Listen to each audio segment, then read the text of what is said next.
Big shout out to all the ladies in the chat. We are live. We are live. We are live. Mic check 1 2 1 2. Mic check 1 2 1 2. Can you hear me now? Mic check 1 2 1 2. Mic check 1 2 1 2. Big shout out to everyone watching this Jrod on point. I'm in the big channel today. Big shout out to Amy Conway. Big shout out to Jane. Big shout out to Trisha. This section dismantled. Kaboom. Big shout out to all the sisters in the chat. Thank you so much for being here. Very so much appreciated. I'm very gracious and humble to be here today. It seems like everything that we've been talking about since 2022. Since 2022, ladies and gentlemen, I think that we all have gone through it together. You know, how much people was like talking that yak. Big shout out to Amy Conway. It different. Big shout out to all of y'all. Appreciate y'all. Thank you so much, Trisha. Thank you so much, Amy Conway, with the 1 2 1 2. I want to catch up. I want to catch up with all the comments. It's very so much appreciate y'all. Early morning, 12:23. Yeah, no, I didn't went live for the whole weekend, so I had to come and at least start your week the right way.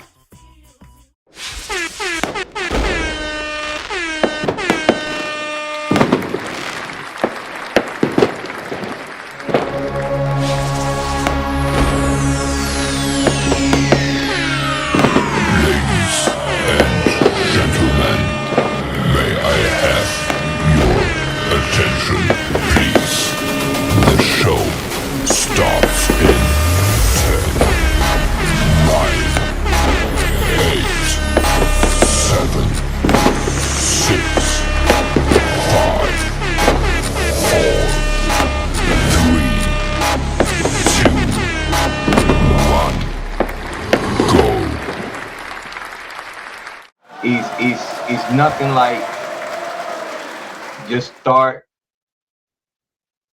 the week the best way possible.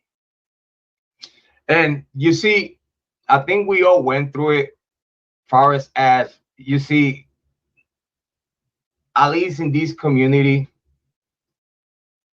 in the Jrod Point, the On Point family community, we have agreed to disagree. We have gone through the emotions. We have gone through the true crime passion.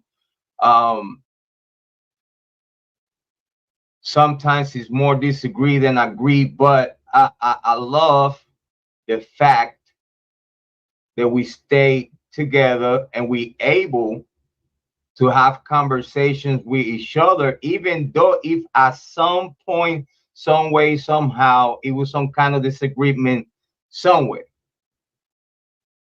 Amy Conway said, thank you so much for hitting the like button. We advise you to please make sure to put just a minute particular of DNA on that like button. We promise, we ensure, we guarantee to you that we will not utilize IGG methods against you in the court of law in the United States of America and territories. Trisha said, I just don't understand the parents not having questions. You see, Trish, it's just, by the way, the link is right there. If anyone want to pop up and talk about it, today is the day. It's a great day. I miss y'all, haven't seen y'all, haven't talked to y'all for a long time here in the big channel. Y'all know where to find me in the On Point Rican channel. That's where we active. Over here, we coming to consolidate the family. Over here, we coming to keep sharing what we've been knowing and sharing. And something that I'm very proud of in this community is that we've been able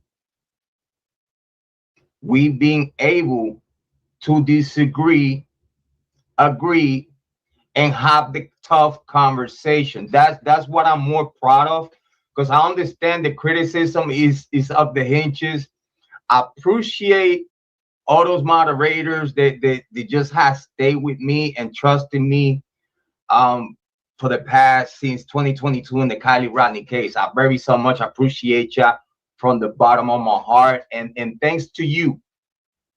And thanks to you to keep coming back to develop what we already had talked about. We have the opportunity to confirm those topics, those takes that we've been having since the very beginning of both cases. But in this live stream, the Idaho full Bryan Kohberger case, I have to appreciate all of you for the hard work, the tough conversations, and they keep coming back for more. I very sincerely, very appreciate it. Thank you for the Trisha said, oh my god, that music. Yeah, I'm salty, my bad, my apologies. My fault. You see, it just I 6 or 7 the volume, right? Brand new teeth too. I feel like a brand new man too. Every time we say, mic check 1 2 1 2. I'm sorry, Trisha, my bad. Salty. She said, just saying, bro, like next time, you know. Jane, how you where's Jane? Hold on, let me go all the way. Jane in the building. Hold on, I'll get to that. I want to make sure you know what I'm saying. Jane in the building, Trisha, and listen, don't be shy. Hit the link. You can say hi and bye. It's all good. You know what I'm saying? But again, we're very open to have conversations today. Everybody's very, very welcome. Ladies, just in case y'all know, to my amazing moderators, the chat is wide open. The floodgates of hell are wide open in the chat. So it's a free fall. From now on, we're just gonna have like that. One that throws to come to try to troll. Cause you see, it feels good. It feels good after so many years of people criticizing the heck out of us. It feels good to be not just confirmed, verify, double blue check, and like the information that everyone was saying, like, oh, Jrod don't have no credibility. What? By the way, I got the email. I got the screenshot. Big shout outs to them. I'm not even gonna mention it, but listen, I have much love for a lot of content creators here in YouTube. Y'all know me well. I have mad love for a lot of content creators, and I know not every chat. I know that. Listen, I'm not $100 bill to like be cool to everyone. So I know some true crime chats, even though the people that I'm cool with and subscribe to kind of like talk shit about Jrod. Because listen, I don't know. I don't know why the name Jrod on Point have to come up on any chat. Because again, small content creator that has done nothing. No credibility at all. Like you see, I still see screenshots on chats saying that all we hear Jrod on Point don't have no credibility. And that was just a regular someone from the chat, no moderator, no nothing, just a regular, right? Big shout out to our regulars. I love y'all, appreciate y'all. No homo, no diddy, no doubt. But in that one particular channel, that person was just a regular. And I get the screenshot like someone saying something like, no one wants to give Jrod on Point credit, and he been right since 2022. Some shit like that. I wasn't even really like. I see the email. I was like, cool, that's cute. I got used to it. Listen, I don't need no credit. I don't. I don't. Listen, I told you already in plenty live streams ago. I don't care how the case gets resolved, as long as it get resolved and benefit for the victims. At this point, right? And I want you to, read the comments, even though if I don't really, I want to cook. I want to cook today. Y'all know me. So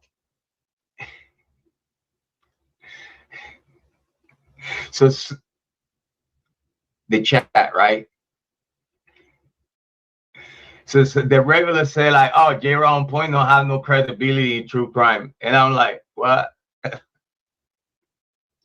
Like, how long you been in true crime? Like, have you been paying attention to the Idaho full Bryan Kohberger case? Like, who you talking to? Oh, I was so upset. I wasn't. But I was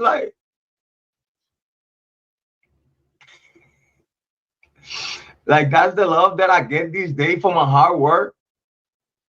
God is gracious. Oh my God. Y'all so blasphemous to me. You true crime God. Like, thunder at you.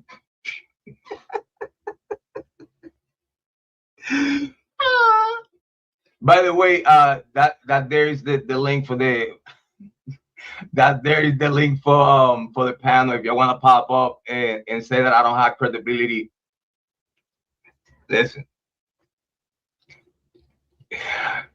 At this day today, it has not been not one big or small content creator that has dared to come either to my show or invite me to their show to compare notes in debate about the Idaho full Bryan Kohberger case.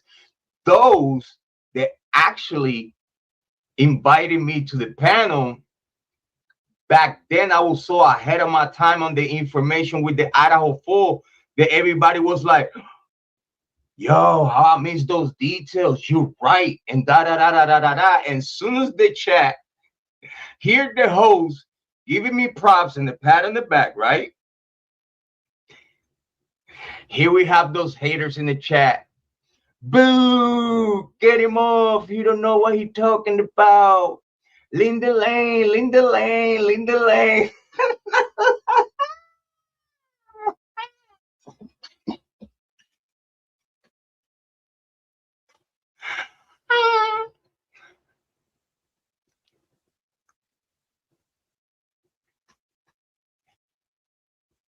Listen, yeah, know we have some very beloved true crime, paranormal, spiritual content creators that has the gift to talk to the other side and get the vibe and intel from up above or below, on like from wherever they get it, right, from the other dimension and whatnot. Like big shout out to Trish. Listen, one of the best of the best. If you want to test, subscribe to her channel, Deception Dismantle. Yeah, make sure that y'all go and check Trisha. Make sure y'all subscribe. We got also many other content creators in the tarot, you know what I'm saying? Like our sister Candy Star. Big shout out to our big sister. I appreciate you, our sister from another mother. Big shout out to Candy Star. She's amazing. Make sure y'all go and subscribe to her. As always, Jrod moderator, you know I'm sharing the channel. Big shout out to the sister. We following each other in the network. Big shout out to Candy Star. Y'all know I have mad respect and mad love to those content creators that actually you understand that it's a gift, and you have to give him props, because not every person actually have the capacity and the open gates of the spiritual gates to actually in the flesh being able to actually have conversations with the other side and get like a different perspective, and then go with some physical information and facts, and then put it together. Like they do it better than anyone, better than me, better than any other true crime content creator that I have seen far as the spiritual side of things. Make sure you subscribe to this session, Dismantle. She's amazing. And Candy Store. Very, very recommended. Very, very recommended. Oh, and Midnight Jane. Midnight Jane. Make sure you check Midnight Jane. She's amazing. I love her work. I do pay attention and I'm subscribed, of course. You know what I'm saying? I love to be in touch with the other side. You know what I'm saying? Big shout out. It hit different. It's Christian culture. Listen, don't hate. It's Christian culture. We we stay together. You know what I'm saying? We walk there and that. Right. Anyway, so Trisha said, I just don't understand the parents not having questions. You see, Trisha, I love to go back to that. Let's get to work. You see, I respect that about not just you, but Amy Conway and Jane, like, and many others like Cindy, Caitlin, Joanne, is many other amazing moderators like Megan, and many others that we have in these small but amazing true crime channel. Is that we don't have problems asking questions. Like we don't. I think that by now, a lot of people need to understand that we are very, but very, very pro victims. Like over here, we don't really play with that though. Like you see, it's a lot of people that get sensitive and wanna like overdo it. I call it overdo it. Far as to the level to get pathetic. Like, oh my God, what you gonna talk about the parents? Oh my God, like they grieving. Da, da, da, da, da. Everybody not grieve the same. Like we have heard it all, right? But at the same time, if you follow the information, first and foremost, you have to actually care. Big shout out to Painted Dessert. They say, in my opinion, they're all about money. And you see, in a great comment like that, I think we could all disagree, agree, and some people disagree, but I agree with that comment for the simple reason that I have seen more gain. I have seen more financial gain to the parents since the situation happened, far as books, far as probably pay interviews or whatnot, documentaries. There has to be a pay for that. I mean, in my opinion, it has to be a pay for that. We have the GoFundMe's and whatnot. On anything that you could have gained financial gain after this tragedy and you participated with, that's what we have seen from all the families. And I have to be very, very clear. That's from all the family members. I have to be a little biased to Kara because our closeness and the great conversations that we have. So in respect to that, I have to be a little biased to Kara, even though we're being tough on her and we have, she knows. Like anything that I say here is nothing that I wouldn't say to Kara, and she knows that because she came to me looking for help and I give her the help. I did what I needed to do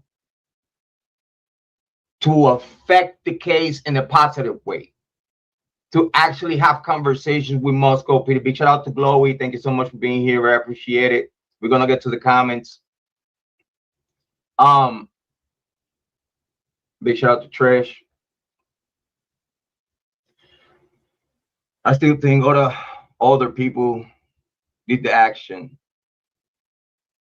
Older, huh? Trish, you're more than welcome to hit the link. I love to hear. I would love to hear from you, and you takes and you updated takes on this case. I think the frats know or something. You see, we right there in tune 6 or 7, and it's always the benefit of the doubt. We lean into is something really else due to the information available. It's like our true crime spidey senses. Thank you so much, Jane. Very so much appreciated. Our sister from the United Kingdom, the beloved Jane. Thank you so much for being here. Very so much appreciated. My love for you and all your family. So I want you to keep reading. I'm gonna keep posting the comments, but I wanna cook. I'm gonna put the comments so y'all everybody be able to read them.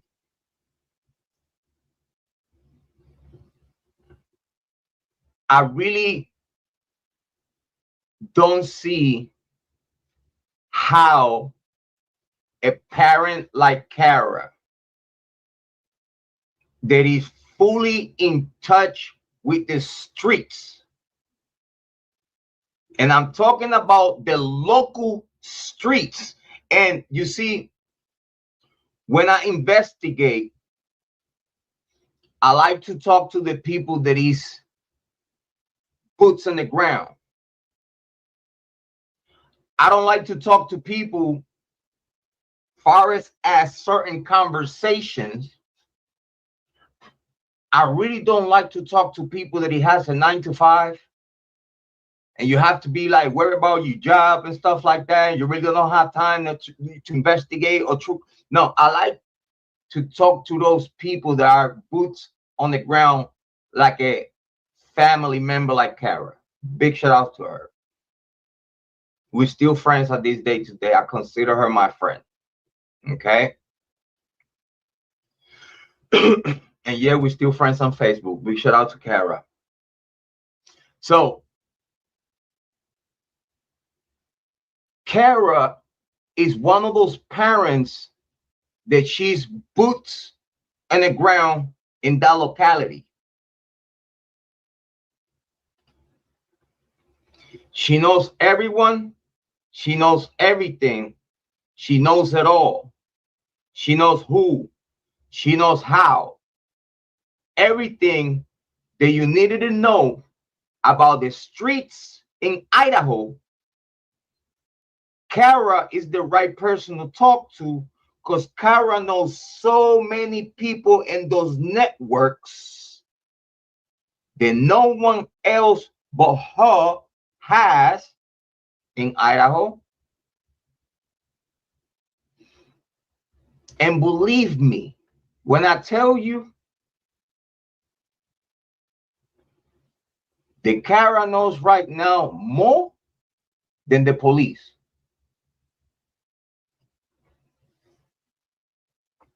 And that there is a fact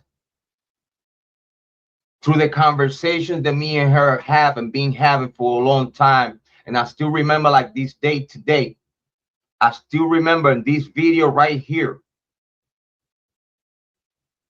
this live stream right here. This live stream was for literally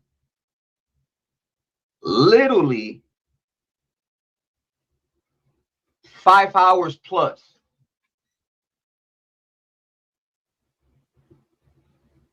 Five hours plus. And this was not even in this went live in the very first channel that got terminated, the first Jrod on point. I re-uploaded the same live stream that Kara comment right down below. Jrod, that's my daughter. I make this live stream early 2023. early 2023. And look at my face already.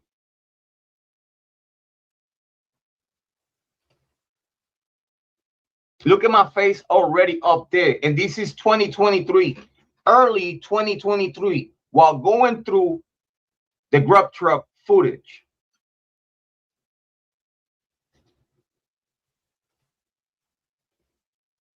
This is the same live stream.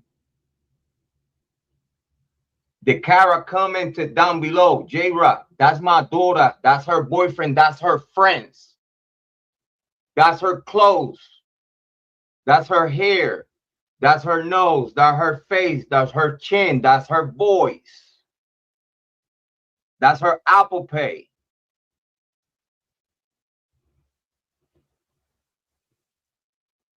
Then after that, email and conversations over the phone.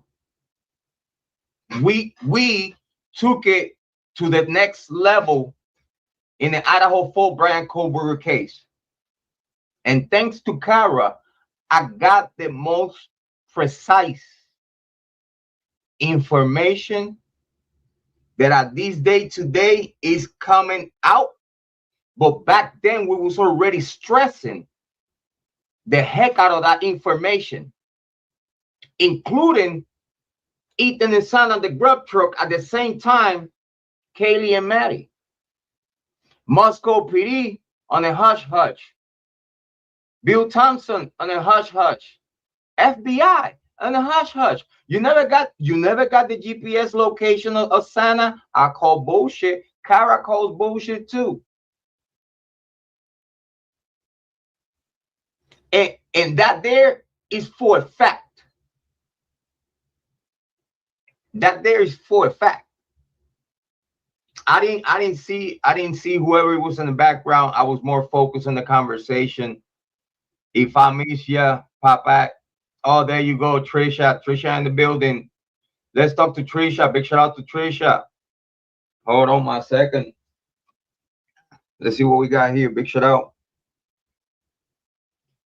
Who's up, Trish? Hey, hello. Sorry. I didn't know if my microphone was unmuted. You're good though. How you doing? Good. How are you? Oh, pretty good. I'm blessed. Thank you so much for popping up in the panel. All the ladies having a great time in the chat. I appreciate you for being here. It's been a long time. How you been? How you doing? I'm doing good. Just like everybody else, listening to this stuff coming out. And, you know, we already knew, I think, but Dr. Turvey and his interview and stuff. And I know that people try to discredit him, but y'all, I have his 25-page reference list, 25 pages. So all these people that are saying he's stupid or whatever, he's world renowned. I'm not saying he's perfect. I'm saying that he doesn't choose a side. He literally told everybody exactly how he does stuff. He didn't talk to Bryan, just like Ray didn't talk to Bryan. Trisha, sorry to interrupt you real quick, honey. And I'm very, very happy that you're here today because you are very, very well versed in this case. And Turvey, it was already exempt from the gag order. Why Ann Taylor is stressing that out? Like, is she has some kind of something coming? I don't know, because like his report, see, he was under the impression, and I didn't even look, but it was supposed to be released already. Like the court supposedly released it. They said they were, but I don't think that they unsealed it. They were supposed to, and that's why Turvey's like, you know, I'm not saying it. That's why he come on Custody Queens 2. I think is to let everybody know if he would have done it, if he would have violated his NDA, he would be in court, not interviewing. So, especially having such investigation now, like in my opinion, that investigation should have got a little bit more stress far as the defense, because it's like if you're in the middle of investigation of a leak that it could affect the case in a major way, far as a possible dismissal, depend the gravity or whatnot. I feel that the capping out to that plea, it was more tactical, and we could talk about that now or later. But in my opinion, I don't see why she's gonna be bothered with Turvey talking though. Like, Yeah, I don't know if she was trying to protect herself. Like I'm right. still on the fence with her because me in my head, I want to believe that she gave a crap about Bryan, and literally, it probably did save him from death. I don't know because Turvey said she did a 180. So, in my opinion, it's not like she just turned corrupt on Bryan all of a sudden. Somebody threatened her, or somebody, or the judge was like, "I'm not going to let any of this stuff in, so it's not going to matter anyway." Because if you can't have a defense, then it's not. It doesn't matter if they don't have evidence. If you don't have a defense and you can't use anything, everything looks like it's you. So I don't know if she was scared because Turvey was like, well, they could use the chain of custody, but the judge could throw that out too and not let him, which I don't know how he would do all that, but they do. I mean, I watched this stuff in real life just like everybody else did because I'm sitting there waiting on somebody to bust in the courtroom and be like, all of this shit's illegal, stop doing it. In my mind, that's what's supposed to happen because this is not fair. This is not right. Everybody's watching this. What is going on? So I still think Trisha, that moment. do you Go ahead. I'm remember sorry. the do you remember that hearing, like, for to get off the table certain evidence, like I believe like the IGG was part of it and other items. Do you remember that though? Yes. And also, if I'm not mistaken, Hitler allowed all that evidence to come in with all the problems that he was in the middle, especially the secret grand indictment, having the draft deleted so Cy Ray wouldn't be able to make sure that the job that Maury did was correct. I think that's another reason she might have went with a plea deal, and I think that's why Bryan did too. I don't think he was incompetent. I don't think his autism or on the spectrum or whatever had anything to do with him not being able to make a decision soundly. The only thing it had to do with was he looked like he had no emotion. But I'll be honest, the day that the victims were doing their or the victims' parents and family were doing their statements, he looked sad to me. And that man sat there and like understood, in my opinion, he understood that these people are mad because he said he did it, even though I don't think he did it. I just don't. I don't think he's capable of doing it with his joint or whatever disability. Not in the amount of time they said he did, not in the way they said he did it. That's just You, like you, his, you I'm see, sorry. Trish, like I 100% I could agree with you. Like in my side of the agreement, right? I believe that due to Hitler allow a whole bunch of evidence that he was not supposed to even see the daylight on the trial, she understood that this was botch. Like she Well, understood, like I don't want the jury to hear a whole bunch of poop that well, we that understand. and You know what I mean? Cy Ray has proven in his book, and y'all, one of these pages was unredacted to me. They took it off as soon as after I read it because it wasn't supposed to be on the preview page. I don't think. I can tell you the page number of it, and we can look at it when the book comes out. Bryan was 38 miles on the other side of Moscow. Quinn Kelly was leaving Lewiston and got to Moscow. The 1122 house, the handoff data shows that at 4 a.m. I don't believe Dylan saw a masked anything. I don't know if Quinn had something to do with it or if he was the cleanup, but her Apple data, and that'll come out in that book too, shows that she was up walking around that house and climbing stairs. We know the one time she was. That's not even all of her Apple data. So that right there seals the deal to me that I don't know that because of Kiely and Maddie's injuries, the postmortem, the ear-to-ear thing, this is somebody that wanted them to be quiet. That's all there is to it. The mafia, the fucking cartel, and the gangs do that. That's it. A 20-year-old that is in a frat is not going to do that. I don't think. I just don't. I do think In that my they know stuff.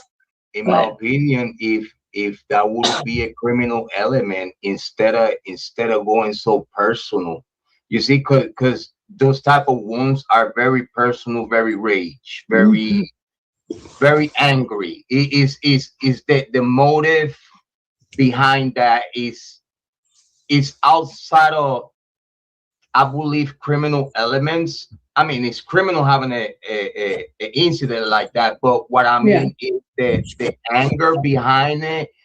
It's outside of like mafia. Listen, I know criminal elements, and believe me, that if they're gonna clear the house like that, especially no, if he's, I'm gonna put it like this: if he's a criminal element that is elevated to the point that is not just your typical black guy from the block, you know, selling dimes and nickels and stuff like that, this has to be putting it in like in a proper perspective. To be as such a cartel hit or whatnot, they most likely know that that area is a Greek life only area. And I don't They know there have was a to know cartel. that and know that it's like school zone. Not just cops from the university, but also cops from the outside within the college, university, undercovers, etc., etc. And plus that we well known that that community don't mesh with outsiders to that magnitude. We have heard within in Moscow that they also secluded, that is like people has come like literally just walking by like after the event, and it's just cops swarming them because they don't want no one from the outside, not even true crime content creators, to come, you know, outside of legacy media, to come and mess around with the area. So that's why it made me think like a criminal element has to take in consideration all those factors, that it goes all against them. That is like a good 2% that you doing something like that, which you wouldn't make such a noise around the block. It's a very small percent of you coming out of that, because they're all gonna snitch right away, especially knowing that he's an outsider that they don't own no loyalty or secrecy to. They will snitch on them on a snap, because it's an outsider doing it. I don't think it was the actual. I think it was somebody that was involved in one of those prison gangs. That Mowich guy, I didn't know anything about until I was watching another creator like 3 months ago. And Todd Siegel is a criminal psychiatrist, psychic. He helps the police. He literally, and this is way before, this is right after it happened, described Mowich as if you go back to his description, and I'll have to find the podcast he did it on, but he literally described that man to a T. And I think, Mowich supposedly. And what would be the motive? What would be the motive? Because they ran drugs out of the house, supposedly. I don't know, y'all. I don't know. But he was the person that was over the stuff. And I don't know whether Dylan and Quinn, I just have a feeling Quinn, with his dad, who he is, there was something going on. As soon as Quinn said he had never been to Moscow, I was like, that's a damn lie. And then when he was on the witness list, I knew. I said, I'm telling y'all. And then when Cy Ray come out and said he went from Lewiston to Moscow and would have got there at 4:00 in the morning. So what it is like a drug debt? Like what's the motive? Like, can you give me a detail? I don't know whether Maddie really got rid of drugs or whether she was tired of it. You know what I mean? Because Maddie was kind of straight and narrow because she had watched her dad. And I don't know if she was tired of it, or I don't know if they were found out about trafficking children, basically. Or, well, I can't say that. Moving children, basically. And Kiely, I really believe Kiely did find out something about that. And they were talking about it. You know what, Trish? We heard this in 2022, honey. And all the information, like from who brought that information to you to True Crime and the email chain, like we had literally a whole live stream about that. Then it got to like big content creators and stuff, and like since 2022, all the information about even Goncalves being called Gonzo in the streets, and as soon as her daddy said something, you know what I mean?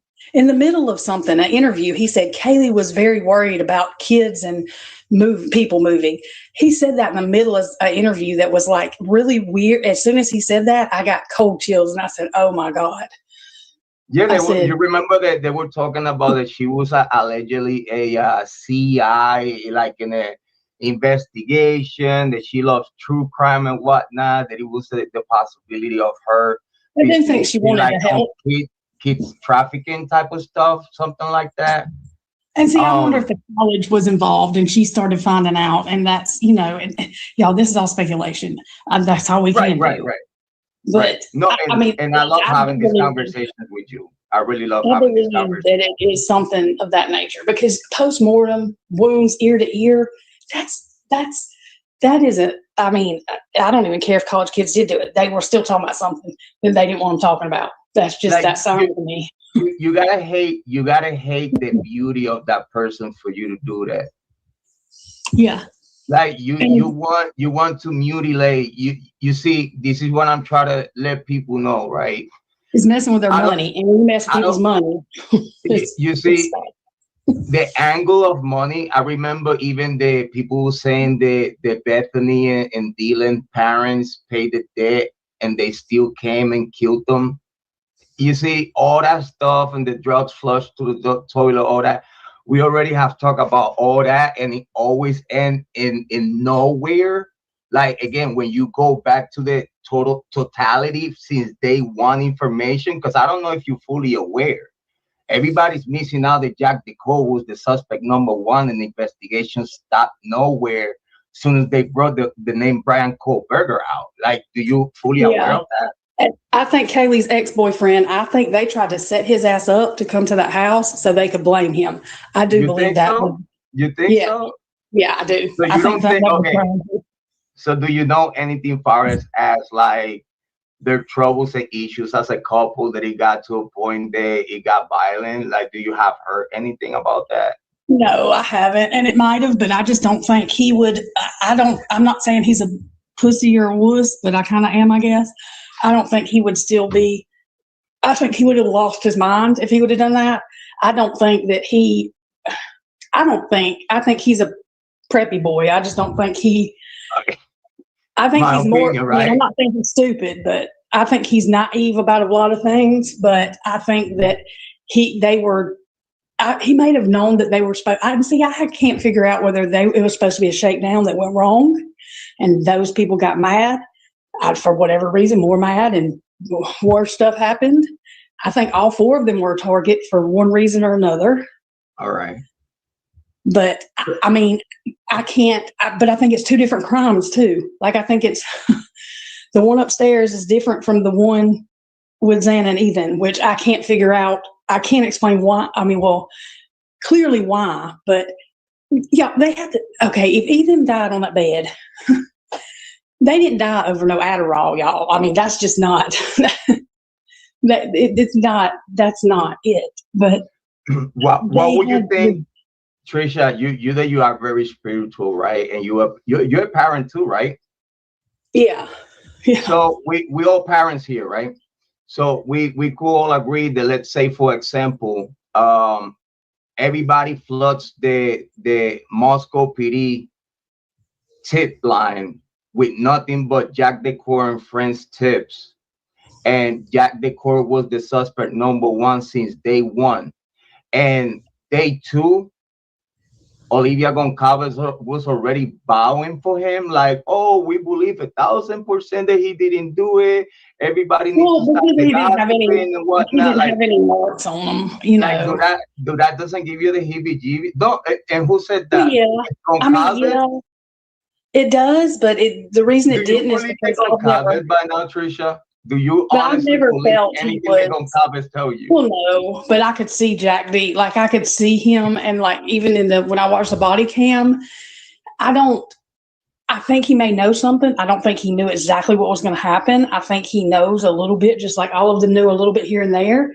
I think he had told Kiely and Maddie to be quiet about whatever the hell they were talking about in public. But I don't think that he.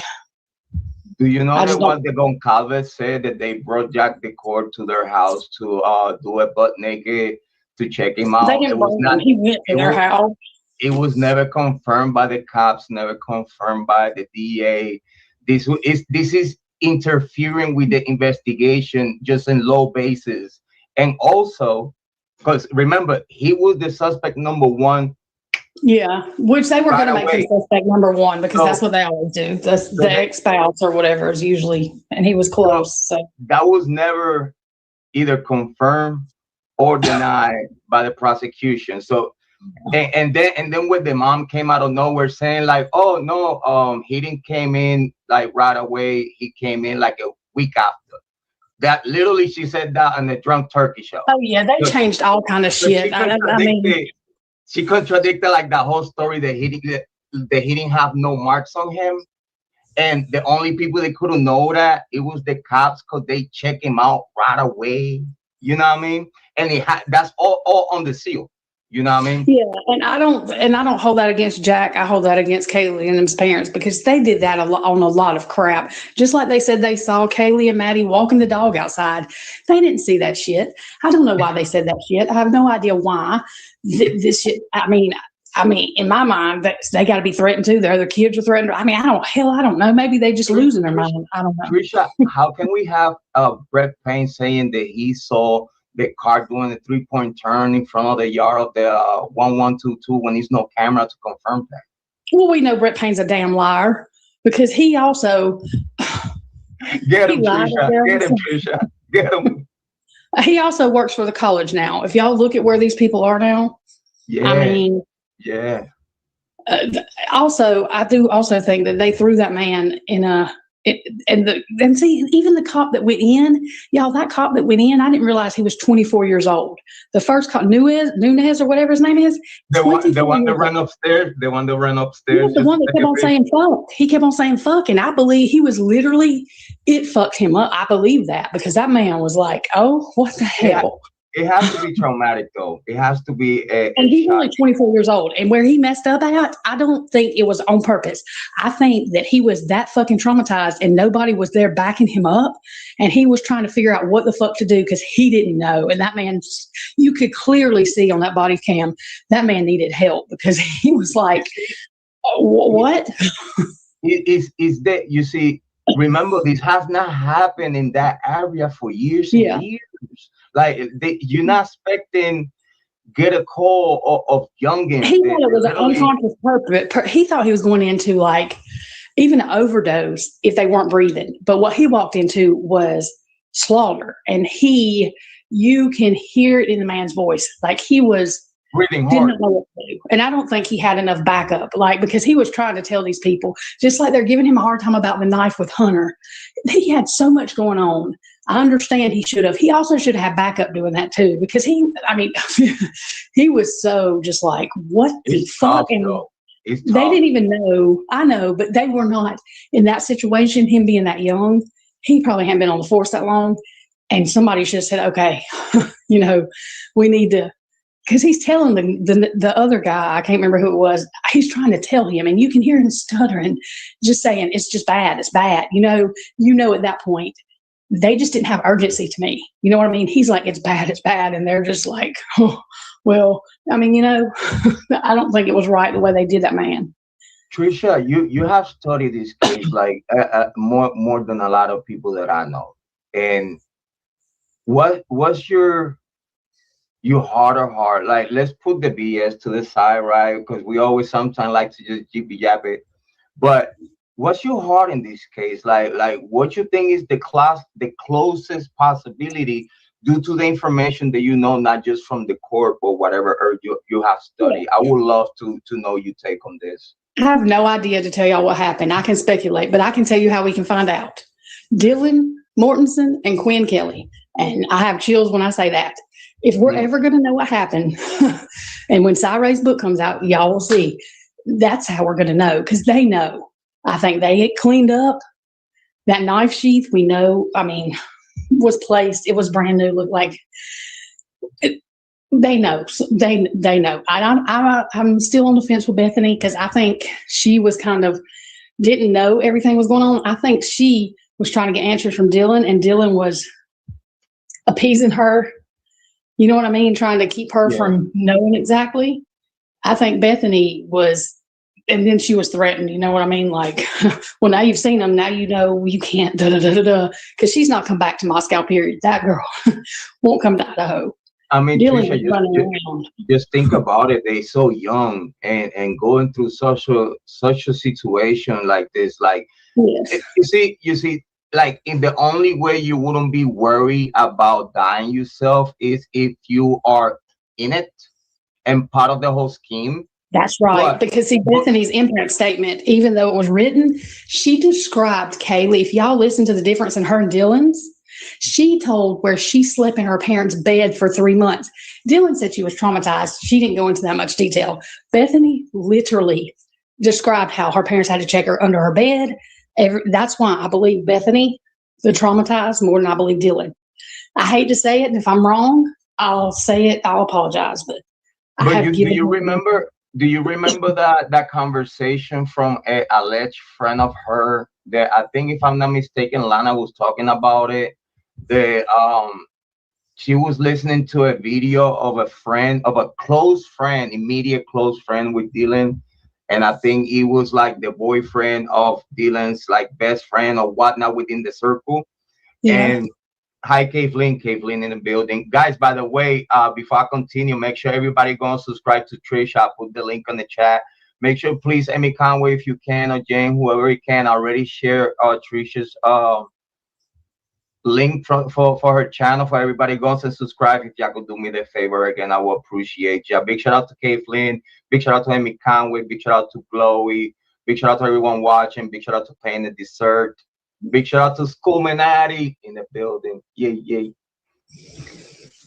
So Trisha, you see, it's so much to agree with that. It's so much to agree with that, because it's something that I have always felt in my heart. There is no one but like Bethany and Dylan that it has the actual scoop. Because it's like I was saying the other days on one of my live streams, like we have Dylan Mortensen telling the cop that he's talking to her outside, which if you ask me, he shouldn't talk to her out there in front of everybody about something that he has to do with this type of case. Like Yeah, it's like and one of the interrogating her interviews, in front of everybody. You know what I'm saying? And I didn't see that proper. But I don't know if you remember the story that she was sharing with the cop, as far as everybody was in the living room dancing and whatnot, and Kiely ran downstairs saying that he's someone upstairs or whatnot, I guess attacking Maddie or something like that. And then she said that she didn't hear nothing no more about Kiely. But it's like she don't give the details about, like, did she went back upstairs? Did she got hurt downstairs? Like she literally cut the story right there. And that was kind of like, I don't know if I misunderstood the whole vibe of it, but I heard the distress when she was sharing that information. And this is happening, let's say, before they die. So if before they die, you are in such a distress that you shaking, your voice is cutting up, like you look like you're about to pass out, while you saying how horrified you was at that moment. It shocked me to no one in the true crime community pointing fingers at that, like, whoa, hold on. So if you, even the cop didn't do it. Like, if you was such in distress and you was freaking out and all this commotion is going on in the middle of everybody dancing, why you didn't call 911? yeah, and the cops that did try to do that when she was in the station, there was one cop that tried to, and the other cop stopped him, like wouldn't let them. But the other thing is, they literally asked Bethany in Bethany's interview, y'all, this should tell you a story right here. Why is Dylan avoiding us? Why can't we get in touch with her? You know what I mean? Why is Dylan avoiding? Okay, that's they lawyer up too, though. They lawyer up. Well, I mean, it is fine. I would have lawyered up if I was Bethany or I mean, well, you know, that's the safest thing, because you don't say anything. You don't, y'all. And I'm sorry, that is the safest thing. I honestly, the readings I've done, I don't think Bethany is as guilty as like Dylan, because I think Bethany would have called the cops had she been allowed to. But y'all, 4 people just got stabbed to death. If you know that, or you fixing to go against, you're going to get the fuck out of Moscow and stay away from Idaho. And that's what that girl's done. That's what I wanted to say, though, that if you was not part or involved with it, how terrified these youngins could be at that moment. Because you see, like, we cannot deny to our true crime community, and you love your true crime community. I love mine, and I love the whole true crime community overall. But it's crazy for me to not like hear the conversation of if they were not part of this whole plot, they had to be terrified listening to the screams that we heard through the camera.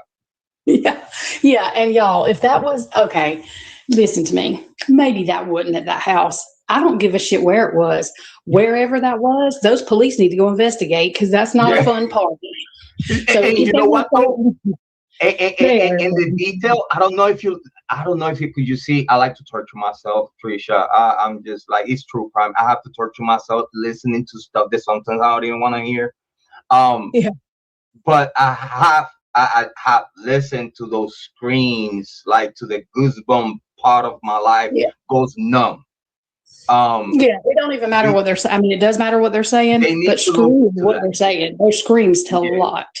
Yes, because we're talking about it's a male and a female scream interaction, and it seems like someone who was being tortured.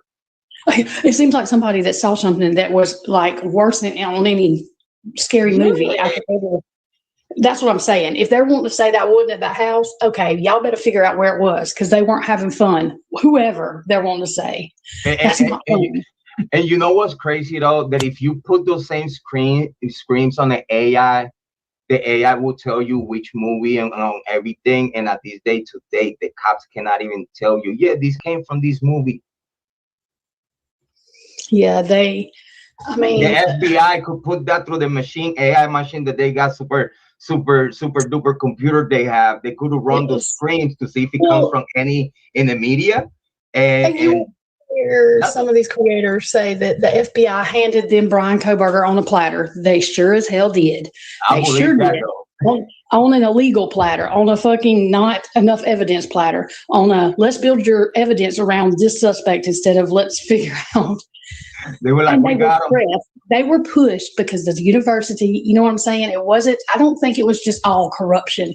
I think it was, they were being pushed to find somebody, okay? So that needed to be stopped. It starts, and that is sort of corruption, but I'm saying it starts with, okay, you found somebody, but nobody has questioned.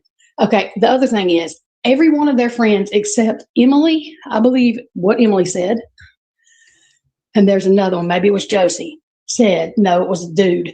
Everybody loved them. There was nobody, I don't care how nice you are, you have people who don't like you. That is the most ridiculous thing I have ever heard in my life, that everybody just loved them and nobody, I'm not saying they know somebody that wanted to kill them. I'm saying that I don't care how nice you are. In a way, I know you could tell like when people get gaslight a little bit, like don't glaze me too much. Like we know you're doing too much right now. Yeah. I'm just like, so all these people keep on saying that they don't know anybody that didn't like them. It's not saying that who killed them. That don't mean they're going to kill them, but not everybody likes and Xana, I think she was goofy and fun and everything else. And I don't know why everybody wouldn't like her, but you already know somebody's going to be jealous, especially that age. They're in college, like, you know, but I think they were scared to say because they were like, oh God, they weren't explained to about this either. I think some of them were scared if they say this person didn't like them, they're going to think they killed them. And you know what? I want to go back to that. Now that this comment pop up, as far as Caitlin, big shout out to Caitlin, that Dylan should win an award for her acting abilities. You know, now that she said that though, when I was talking about Lana, talking about that video of Dylan's friends. They, at some point right after it happened, they were like at her house or whatnot, and they were like worried about her to the point that she seemed too like cool to a stress. Like she was like nothing, like it didn't bother her. And they asked her one day, like, again, this is the allegations, like listening to the video of her friends, that are her alleged friends through Lana. And they said, like, we asked her, like Dylan, is you all right? And she said, like, yeah, why? Like, why y'all acting weird? Like literally just like that. And he's like, whoa. Well, I also think Dylan was projecting to be somebody she was not. There's a lot of times I have a hard time reading her energy because I don't know how to say it. I think she was fake. Sorry if I offend anybody. If I'm wrong, I will say I'm wrong all day. But I think she's very fake. I don't think she was at the college for the same reason maybe everybody else was. I think that she may have kind of, a plant sort of. I think if you ask me though, she was worried for her own life. Like, because and I'm sure they've been threatened. Even if she's a part of it, even if she's just part of the cleanup, she's been threatened. So that's where I'm a little bit. But see, she's so. Because I can't read her energy real good. That's why I have so many ifs about her. I can't. And they could block that. It's people that knows about that, and they could block that. That's what I'm saying. She's projecting somebody she's not, and so it's very hard to see who she really is. But that bothers me. The way she looks at the girls in the pictures bothers me. Do you get that she might be in the dark, like in the macabre side of witchcraft? I mean, I don't know. I think that she knows exactly what she's doing. I think she knows a lot more than what she and I don't know. And the 72 times she said she didn't know. I think that she does know. I think that she's been taught, though, to be a manipulative person. In my opinion. It's just the story, though, the part of her inviting Kiely to come over, looking as she's luring her, and then they didn't even spend not even an hour together as far as hanging out. I say +1 for a party that never happened. Yeah, and then the whole thing of like Quinn, she said that she would always call Quinn when she was scared, but she was scared that night. She didn't call Quinn. We have to put all of that together. Either there's a burner phone or Quinn was there. Or both. Both things can be true. And I do think that he is part of this. Is it Quinn her boyfriend? Is it Quinn her boyfriend? Yes. But and there was ain't that kid selling substances in Boise? Yes, he is. He is in the DRUG world. Yeah, he is. Yes, and he is in the DRUG world. And his dad is was. I can't say it now, but ain't that the same black truck that went by the band field? Yes. That's what I'm. Yes, yes. That's been my point. Like, right now we're in the same page. Like we on radar. Like we good. And as soon as I saw him on the witness list, what if the boy had never been, or the boy? I'm gonna call him a boy because shit. If he had never been to Moscow or anything like that, he's not gonna be on the prosecution witness list. Why is he on the prosecution witness list? He had no business being on it. So they could protect him because they know that Cyree knows who went to the house. They know Cyree knows who was at that house. Because you see, and y'all, this whole thing, when people tell you this book is not about that, this book is about that case, period. He is in the UK. He come up with a whole company because of this case. Y'all do realize that, right? A whole company, the Truth Line, and it's called something else too. And he's in the UK. That's the main thing he talks about. Is that there's one other case he talks about in the book. It's not a whole lot. The Idaho 4 case, because he thought Bryan was guilty at first.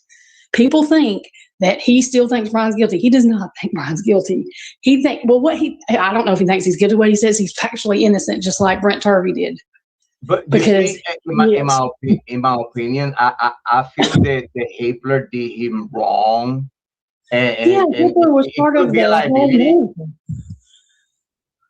You know what I mean? Could it be a liability, like having a judge having that such a big statement on Cyree? When Cyree was assumed that he could have talked to Cyree at that moment, that he literally was slandering him. Well, this is why Cyree. Well, not only that, he did say in the book too that for the first time he looked at the parents because he's never gotten into the emotion of it, but he realized basically that these parents just went through hell. They're being lied to, and they're going to go through more hell whenever they figure out the people are not in jail that did it. You see, can we give the parents the benefit of the doubt, Tricia, in your opinion? Like, can we give it the benefit of the doubt? Yeah, because I think that I believe Christy Gonzalez truly believes Bryan Kohberger did it. I think that woman believes everything the state tells her because she has to, because that's her kid. If you put yourself in her position, what the fuck are you going to want to believe?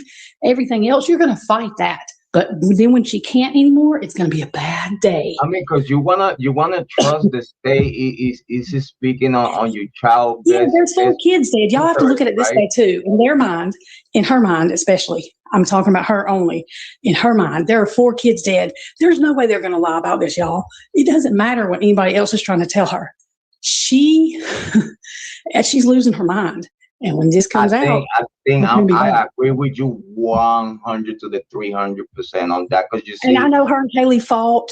Everything else, y'all. The parents do that at that age. Y'all look how many kids there were. I know Kiely had to pay for her own stuff, but that made Kiely the boss that she was.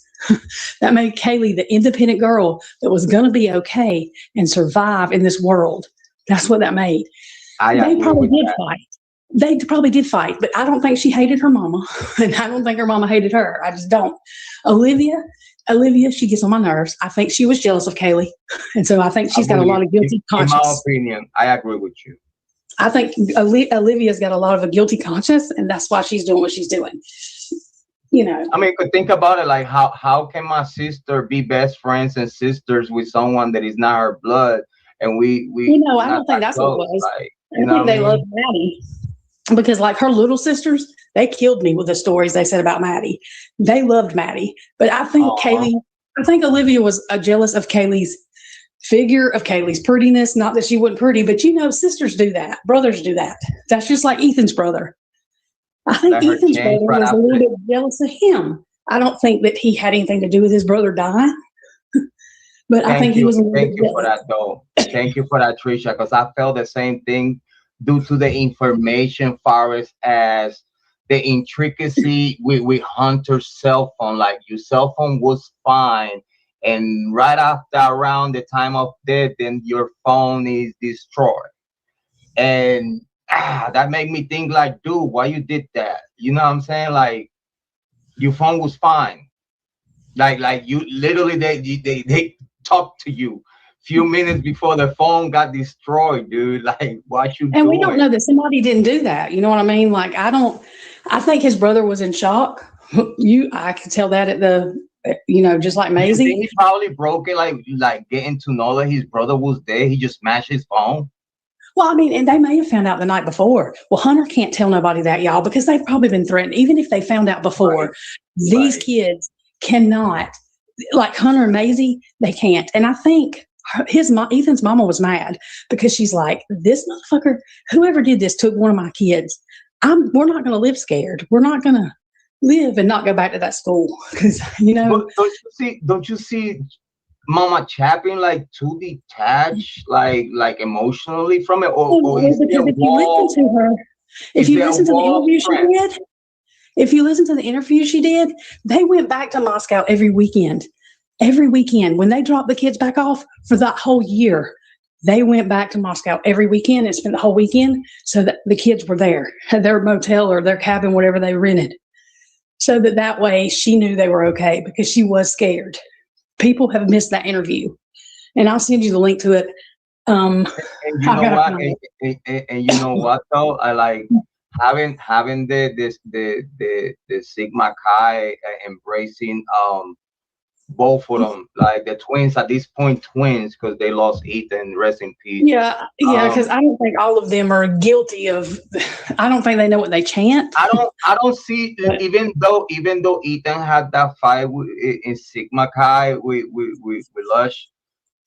When I spoke with Kara about it, the Santa called her right after it happened and told her about it, and she was like, Mama, everything is cool, like this is what the boys do, and she didn't feel that it was like a distress about the fight, and everything was fine about it. So I don't see Sigma Chi like involved at all, in my opinion. I could be wrong. Zana did have a boyfriend. I didn't know this. It was a Hispanic guy. I don't know if he was from Mexico, Puerto Rico. I'm not sure, but he was Hispanic, they said, and he was a dealer.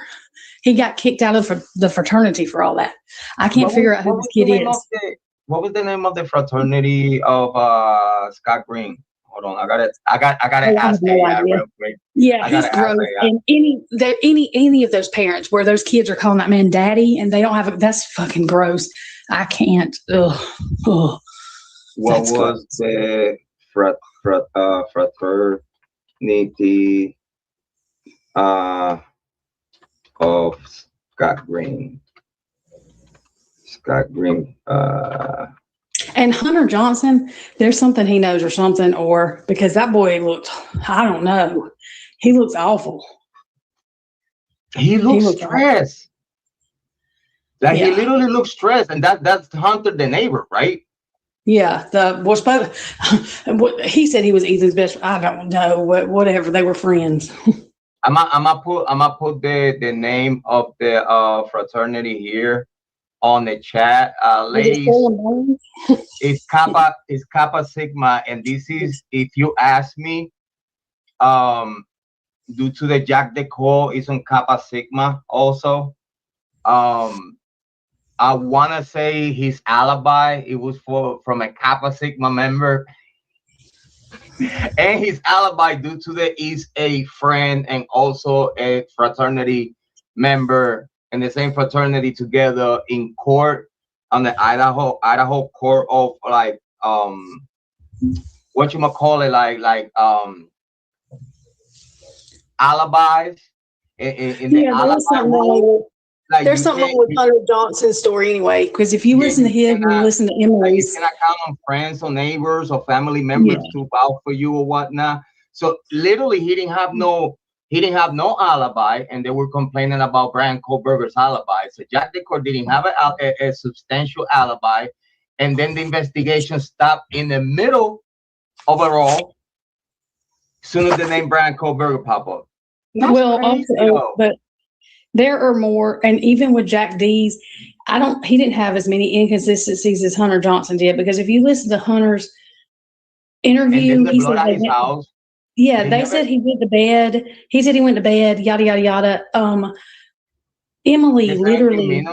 Emily says they got up at 1:30. He texted Ethan at 12 something, I think it was, to ask him if he was still there at the party. So I'm like, does Emily not know that he did that? Because I don't think Emily knew that. That's what I'm saying. I think Emily was telling the truth about what was going on, and she sounded the most upset to me. Like, Kara said that they were at the party by 12:30. They left right around like 1 o'clock. After the fight happened. But where the fuck did they go? Because Ethan and Xana weren't together. Ethan and Xana weren't together the whole night because Xana was texting Ethan trying to figure out where he was. So there's something. Here's the thing, right? Xana and Ethan, they both had GPS trackers on their phone. So it's no excuse for no one, FBI or Moscow PD, not know where they are. That was one of the conversations that I had with Kara, like how they not know where they were. Yeah. And then they said they didn't get into Kiely's phone, and there's no damn way they didn't get into Kiely's phone. They got into Kiely's phone. I think that whatever Moscow PD got out of Kiely's phone, it was whatever the Goncalves gave to them, and Moscow PD didn't push for a warrant for it. Correct me if I'm wrong. I mean, I don't know. They might not have, because I can't figure out what the hell they actually did. And it's sealed too, and all that stuff is sealed. Like I can only speak for whatever. Olivia Goncalves said that she went through her sister's phone, and at this moment it's like, hold on, as soon as you know that your sister got shot, because that was the first narrative that night that her sister got shot and stuff like. And the cop that went in there, that Nunez, he thought it was a suicide. He thought Ethan committed suicide, or killed Xana, then committed suicide. I don't know what made him think that. Everybody's like, well, was there, I think it was like Brett Turvey said he said it was his first reaction because he had never seen nothing like that. And the only thing was going through your head. And so I think it's too much emphasis put on that. He probably shouldn't have said that, but I'm not going to say that because he was in, Do you think that's why Moscow PD said in the first interview that they came out right out of the house? I think that was day one that they said that they believed that it could be self-deletion. And I think they were talking about Ethan probably doing it. And I think that's why the confusion was about it being a targeted thing too, some of it at first, and why they put the restriction, then they took it off. Because I think that they really were thinking until they found Kiely and Maddie. Because y'all remember, they didn't know Kiely and Maddie was there for a long time after they found Xana and Ethan. Because they forgot. Do you remember that is the body cam footage Christy Chaos that they were right after, way after they found all the bodies. They were talking on the camera like, do you think there is a chance they'll eat them? And then I was like, what? Like after that was way after they found the girls. So I'm thinking, like, do you think that Ethan, like, do you think that Ethan went some kind of jealousy rage, some kind of story that he has to do with all the 3 girls, and then self-deleting himself? But then we exploratory wounds post-mortem, and I'm like, hold on, like, you're messing with me. Like, what's going on? Like, I think that the cops thought that they were 2 separate crimes too. I'll be honest. Yeah, I think the cops, and they couldn't really say that because how are you going to explain that? It sounds stupid, but your first instinct when you look at them is this is 2 different things going on here. And then but it's hard to say that. Experience.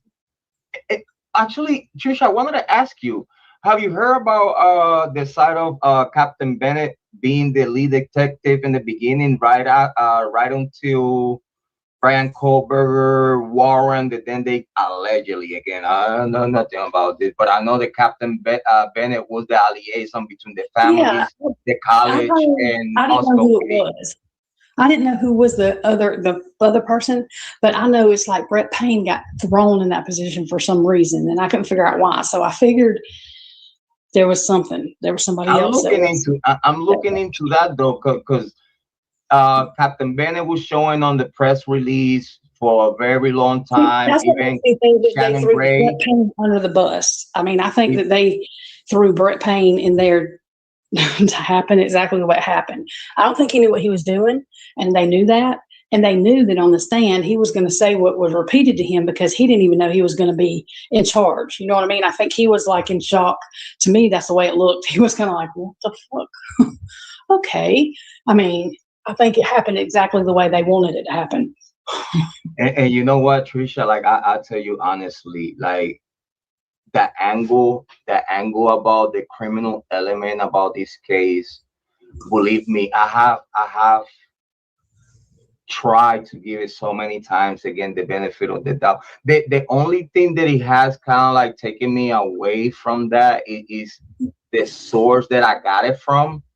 You know, Casamedia and and all that. You know what I'm saying? So due to the it came from a chain of emails that attack a whole bunch of weird content creators and big content creators too, but it was other shady content creators on that chain of that same information. Yeah, there's been a lot of that going on. So I was like, I wanted to look into that, and again, that information was including the Goncalves family and some shady street business and whatnot, related to not just Goncalves Senior, but also his brother or whatnot.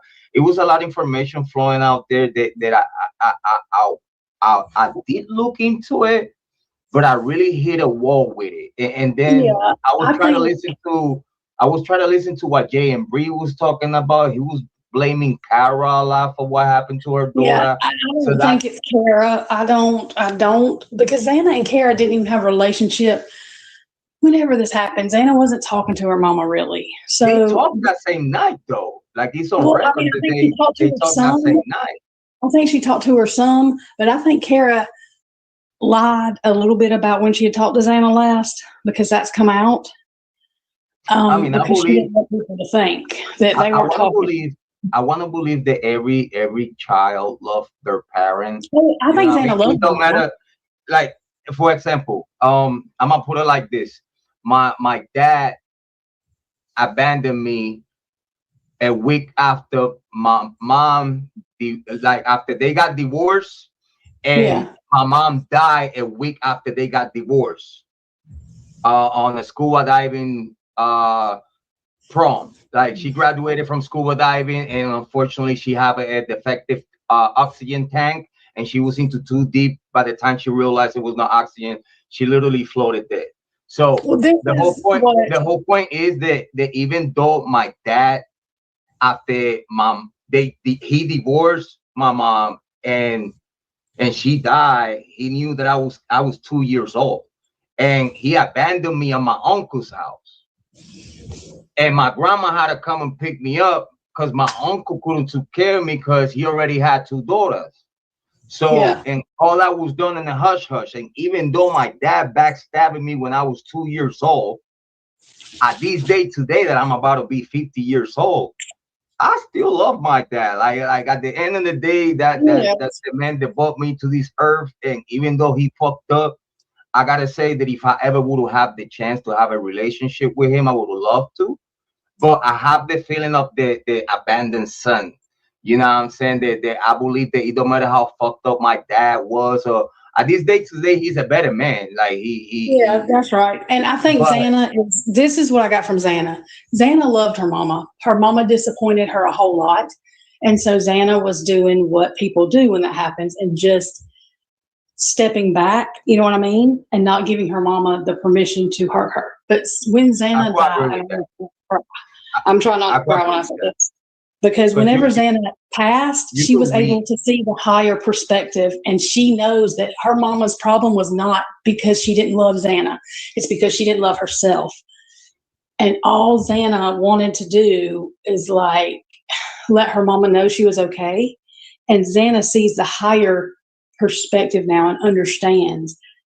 And I do think that's why Kara got help. I think that Xana's been her angel. And I told Kara that. I was like, somebody got the message to her for me that Xana is always cheering you on. And I think that did help her because Xana didn't want anything to happen to her mama because she's got a brother and a sister that need her.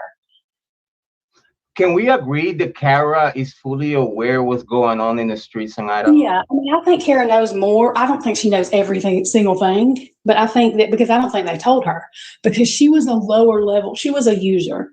You know what I mean? She might have sold sometimes. She was a user though. So I don't think Kara's as high as people think she was because I think she was a user. No, she could have said, let's say, for example, let's say if that was the case, because I don't want to, again, due to my communication with her, I don't want to look like I know what I don't know. And even if I don't know, I don't want to share it. Yeah. But let's say, for example, she was a user / middle lady and whatnot. Just that premiere by itself, if that was true, which we don't confirm nor deny, if she was just at that point back then, which is she's doing great now, she was, let's say, a user / middle lady. Just the fact, if that was the fact of being a middle lady, you get to hear the word on the streets, especially if the streets, let's say, for example, it doesn't look like she didn't own nothing to no one out there. Do you understand? Because she wouldn't be that out there, and let's say being on the run and being on News Nation while on the run, or with Nancy Brick while on the run. Like if she was owning money to anyone, she wouldn't be out there like that. So with the whole point is that her being out there like that, I believe that whoever knew her from the street and see her going through that, they all gonna like, yo, let me talk to you. Bam, bam, bam. This is what we hear. This is bam, bam, bam. And what I reserve to share is like the facts of it. But I could say that she did believe at one point of the investigation very early that the frat boys had something to do with it. And those names, just because we're talking about her, I don't want to say the names that she mentioned me, which we both agree with the name she mentioned me. Because but I like to say that she believes the frats help with the passing along of the substances, and I believe some of them know about the people moving. All of that is together. Like, to me, all of that is together. That's whenever you're in a frat and you have high priority, the way you get is where you are is blackmail. So that's what they do as governors, as the politicians. That's who are the politicians. If y'all look at the politicians, all of them were in the frats. Like all the men, most of the women were in sororities. That is the exact way this got to where we are today in the world, to me. Think about it. Bill Thompson, George Bush, Skull and Bone, like the presidents were in Meghan Marshall in sorority. All from we're talking about the University of Idaho. Like literally, if we mention everyone, if we mention everyone that he was literally in charge of the case, they were all University of Idaho alumni. Even Of Hitler. course, that's the whole town. Even Hitler on Ada County all the way, and the majority of the judges that picked Hitler to do that job in Superior Court are all the University of Idaho alumni. Y'all have to look at Hitler's cases. He did medical fraud. What in the hell did they put him on a murder case? Not that he couldn't do it, but who does that? He's done medical fraud for 20 years. What? In the biggest case of the docket, yeah, you want to ensure justice. You want to ensure that someone is going to handle this case accordingly with the experience that it comes with it. But no, let's send Hitler. Listen, we need another Brett Payne, but as a judge. Yeah, I mean, they did. They put Hitler. He didn't want that case. He said that's from the get. He didn't choose that shit. He didn't want it because he knew he was going to have to go with a narrative that didn't make no sense. But they have immunity, so it's not like he's ever going to get in trouble for it, probably. I think that Jennings, and she makes my eye twitch. She always has. I think she's going to end up getting in trouble because Cy Ray's going to make sure. I think Cy Ray's going to make damn sure when the end of this. Why Cy Ray didn't sue him though? He literally needed to, like, especially the fact that he was the thing is they're experts. They can't run the case. They have to give it to Ann Taylor, and then what happens. However, there are things Cy Ray can do legally that I found out that. But I think what he did more than anything is created a whole nother fucking company and wrote a book that is not just for people. That's why it's so expensive, because it is for people studying forensics and investigations. Yeah. Do you think that he might look for a way to go around what Maury did for the secret ground indictment? Like I explained, that making a result for the state and then deleting how you got to that result. I think what Cy Ray is doing is like Cy Ray might work something around with technology in case if it's something like that in the future happen, you still will be able to get the information that you need to recoup. Yes, look up what he's doing right now. Look up his new company. That is what he's doing, is teaching people about the investigations and where it went wrong. What he's saying is, what he said in that book is that it was not done on purpose for malicious, but it was not done not on purpose either. So we could blame it. We could blame it on the. So let's say, for example, if we go with the foil aluminum hat, right? He goes where it starts out. If by any chance they did it purposely, like, I made a mistake, or it's my inexperience. Do you think that they could have done that purposely just to make it look like, listen, this was an honest mistake. I just did not know what I was doing. You want to know why? Because Cy Ray is going to tell everybody in that book, and he does exactly where it started to go wrong at. Okay. And why? Because they were in a hurry they got Bryan Kohberger's name as a tip, and the FBI said, you can't really use him. You've got to investigate it more. Well, what they did was they just figured out, he's got a white car. Cy Ray shows where that car is not his. Bryan Kohberger's mother told them that was not his fucking car. It had a sunroof. Literally. That's come out now. So, Bryan Kohberger's daddy said, I did not know that. That's breaking news. That's breaking news. You're breaking news here right now, because I did not know that. Yes, I'll send you the link to that article too. But then all these people that say they didn't shout from the rooftops, his daddy's not going to say it again. He done said his son was framed. He told everybody this shit. So Jules said that his parents are watching what's going on, because the Innocence Project I'm sure. Look, Cy Ray and Brett Turvey and Chris ain't even got a whole lot to do with it, but Brett Turvey and Cy Ray, they know the Innocence Project's going to pick this up. This stuff was not just randomly done. Cy Ray, literally, I'll send you the link to his stuff. Yeah. Y'all listen to me. built a whole company to talk about the Idaho 4 case, which is what he's in the UK doing right now, and what went wrong, and where the truth line becomes not truth anymore. Hey, I wanna send a shout out real quick to Sky Blues. Thank you so much, Sky Blue Eyes. Thank you so much for being here. I appreciate it. Big shout out to Joel's Mora. Thank you so much for being here. Very so much appreciate it. Thank you so much for the people that is watching. We are here right now having a great conversation with Trisha from Deception Dismantle, a fully aware in detail YouTube true crime content creator right now. I will say, I fangirl Cyree, but not just because him. I investigated Cyree for a while before I fangirled him. I love Cyree. And you know what, though? Big shout out to Lucy. We miss Lucy around here. It sucks that UL's put a little bug in her head, and I guess she's just dealing with it for now. But big shout out to Lucy Lou. We love you so much. We miss you around here. Can't wait for you to come back. And but I gotta say that I don't get from where the hate to Cyree came all about, because he was did the same thing with Brett Turvey. Look, there's people, there are lawyers on TikTok that is saying Brett Turvey is an idiot. I was like, y'all look stupid as shit. He has a 54-page reference. He is not just for the defense. He don't work for the defense or the prosecution, he said. He goes in, whoever calls him, he looks for the truth. The man is like, this is what he's not talking shit. He's defending, like he's world renowned.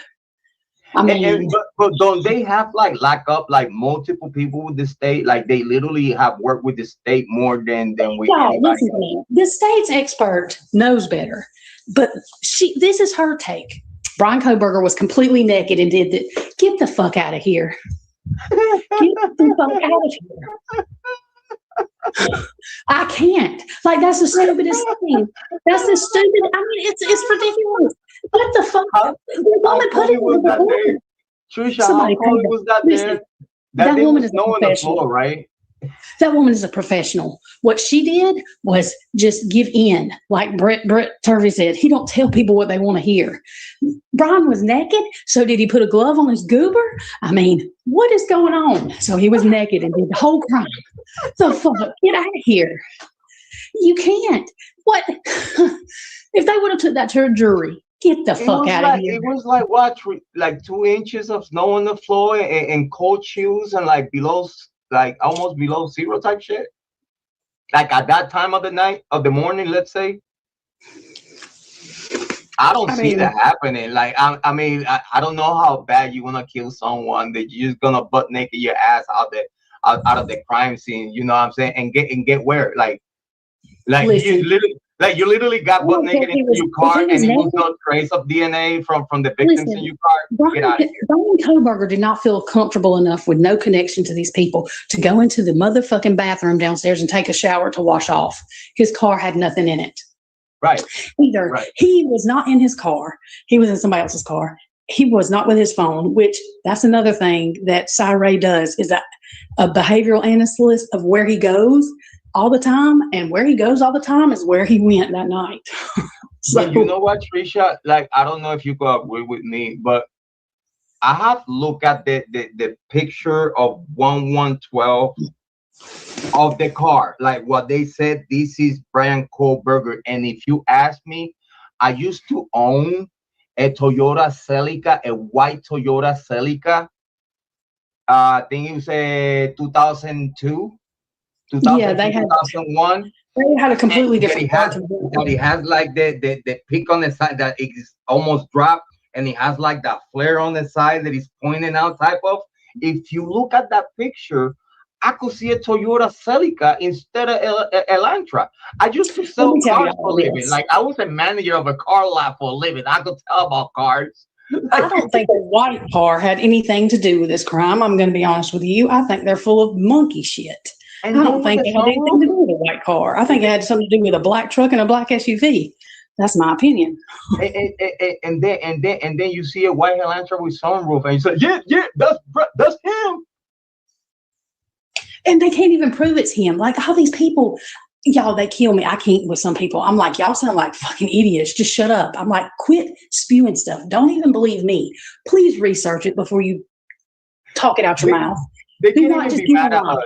Trisha, they can't even be mad at us just because we have a different way about if I say something that somebody else has said, I make it plain to say, everybody, look, y'all, I don't know if this is true. I hadn't had time to research it. This is what this person said.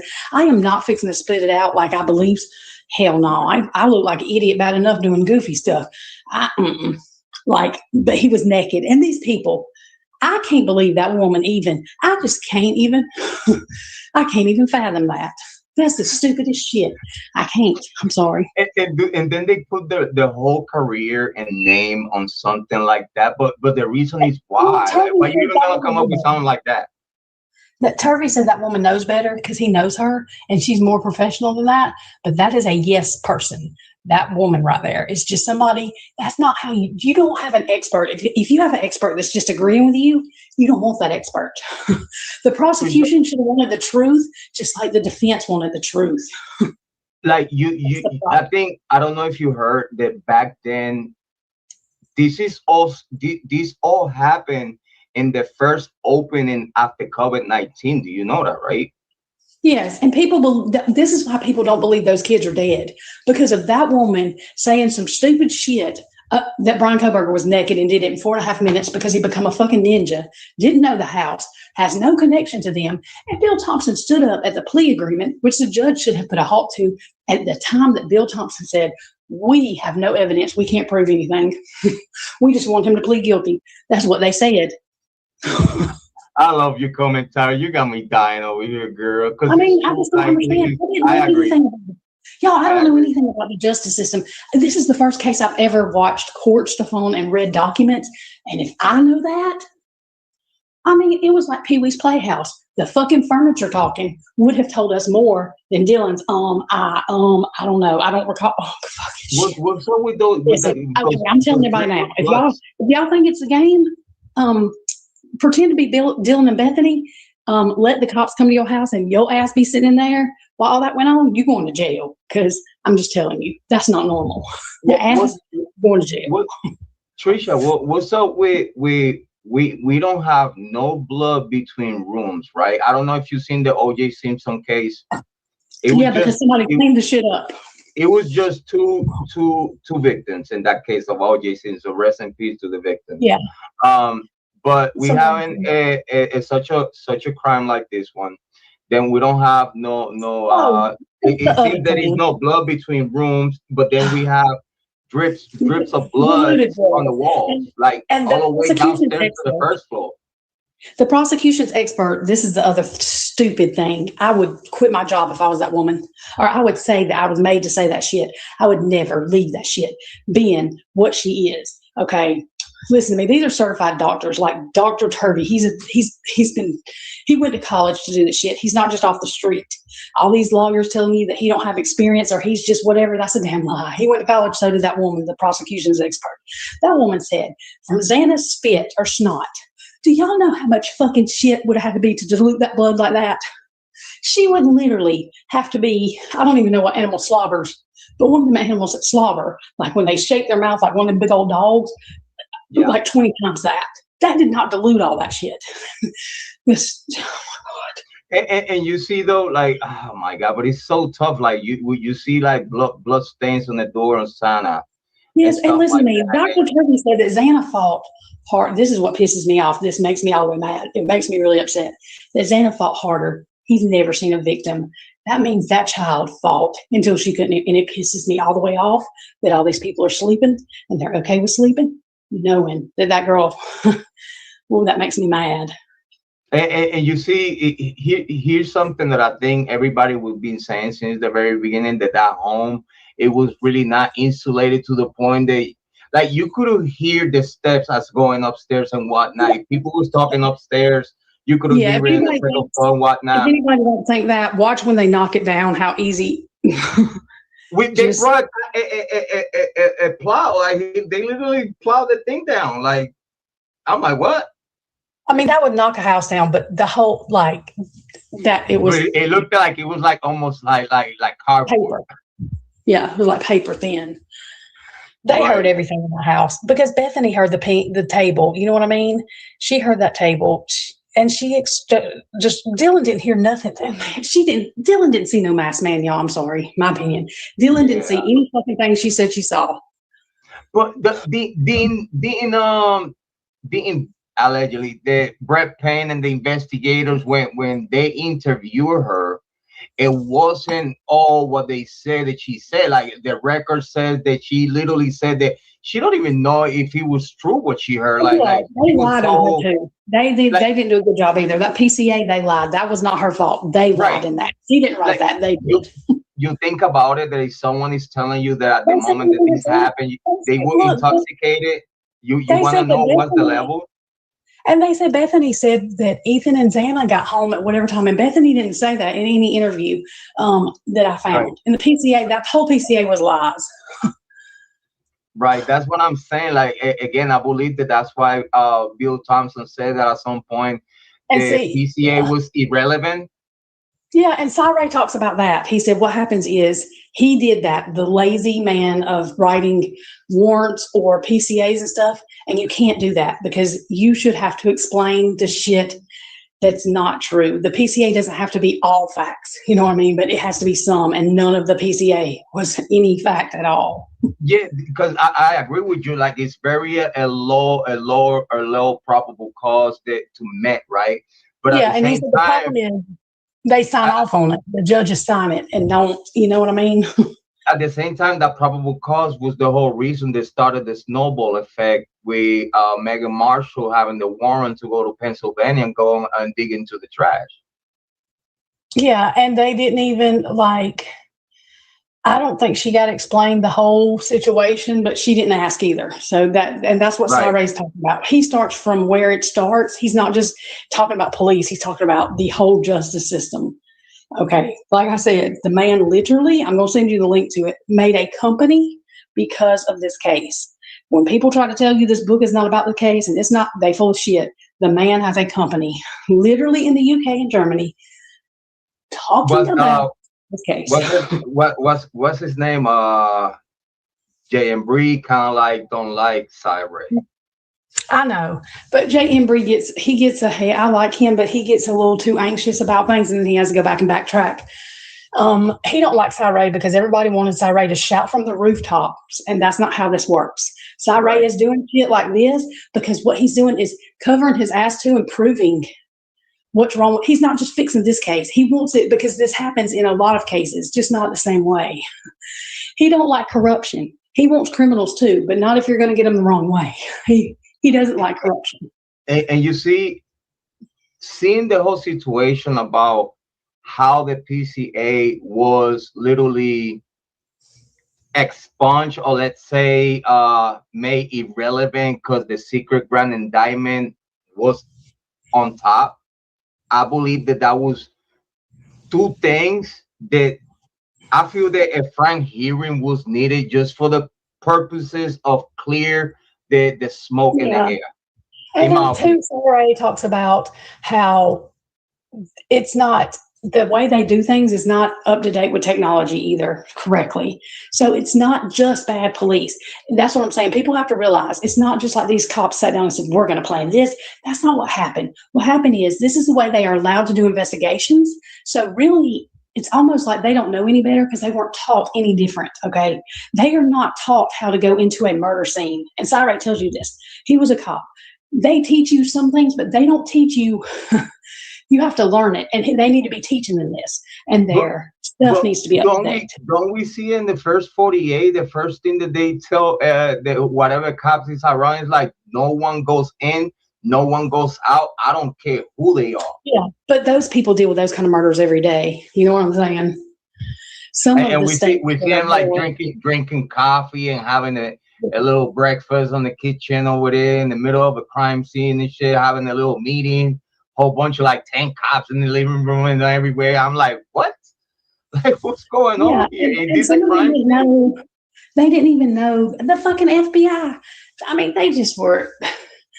they are not up to date. So Cy Ray goes through and explains too that a lot of the stuff is because they're not taught. Some of this investigation was literally, they just were inexperienced and they didn't have anybody that was worth a fuck to help them. The Idaho State Police, most of them are crooked. They're not worth a fuck to help these Moscow police figure out what to do. You know what I'm saying? It's bad leadership. Trisha, can we answer? I want to answer Joel's Mora. She said, "You think that the stairs coming down from the third floor will have hella blood on the stairs and coming out of Santa's room? I mean, right? Yeah, in my opinion, I mean." Yeah. And there was diluted blood, they said, you know, and there was blood they didn't even talk about. So, and the thing is, Brett Turvey, somebody said that the prosecution personally looked at pictures. So did Brett Turvey. They had tore down the house by the time he got on the case. So all he did was look at pictures. But he literally found hair. I don't understand why Ann Taylor didn't think, I think that's Dylan's hair, in my opinion. That hair was never tested. They just know it's not Bryan Kohberger's because it's too long. It's not the right color. I think it's Dylan's hair. And there's some reddish hair in Kiely's room that I think could be Quinn's because his hair is red. Trish, do you heard that he was mixture of, let's say it was like what, 2 males mixture on the Maddie's nail and a female profile, that it was 2 males and a female profile within her on the nails? Yeah. Do you think if any female would be part of such a situation, from what you vibe about, which females of all could be involved? Dylan. I mean, there may have been another female. I don't think there was. I think Dylan was. You just gave me goosebumps. But I don't know that she did. I'm not going to say she did the actual deed. I'm going to say that if y'all just think about this, if they did position Kiely and Maddie, and Brett Turvey said something very good. He said a lot of times people pose bodies to keep people from looking at the normal people they would look at. So there's that too. Because they will pile up bodies like to conceal the whole motive, right? The thing is, if Maddie's hand scraped Dylan, even while afterwards something got under her fingernails, that could be what that is. Because when you're moving bodies, you got to think they're heavy. That's what I'm saying. When everybody said Ethan got killed 2 miles away, I said they didn't fucking take Ethan. You know how much it would take to lift Ethan's big ass. But someone. Word on the street again. Take it with a grain of salt. Allegations and word on the street is that Ethan got attacked at the living room. That's the whole blood spatter on the living room. Yeah, I think Ethan got attacked before he got to the bed because there's not enough blood on the bed to me. For you. And what about that blood coming out of the house? You know, they cleaned it up. I mean, that bathroom being that clean is weird. That's what I'm saying. Do you think that blood that he would, because it was not enough blood in Santa's room to have a flood of blood going to the side of the house, like that's all the way to the first floor. So do you think that at some point it was some kind of part of the cleaning, pushing the blood down the wall and down to the first? Yeah, it could have been. And also, y'all, they had that heat turned up, they said, and that makes you bleed faster. Like, even, I guess, if you're not alive, it'll accelerate the whole decomposition process. And that could have been, there was a lot of blood on that floor. That could have been some of Xana's blood, too, that trailed over there. Because Xana was very, oh, God. Yeah, she was closer to the wall, right? And that's another thing. Dylan Mortensen did not fucking go by that room and think Xana was just Pat. Fuck her and that statement. If she seen her, she knew she was dead.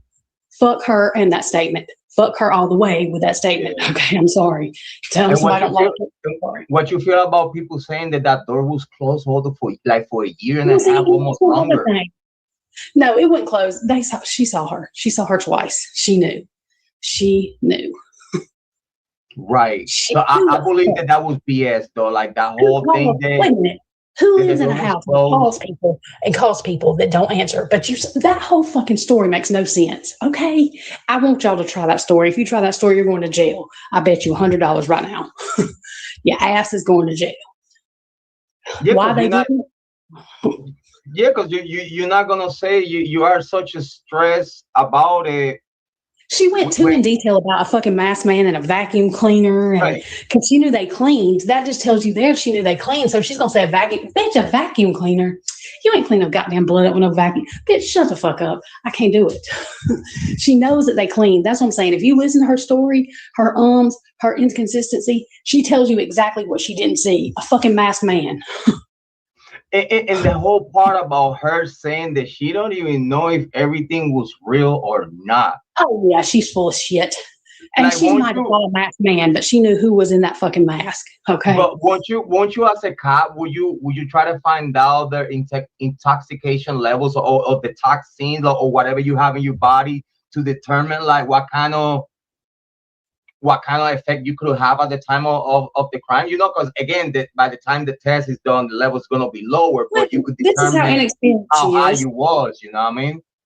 She might have been on drugs. They might have gave her something to some kind of drugs, but I don't think she was that drunk.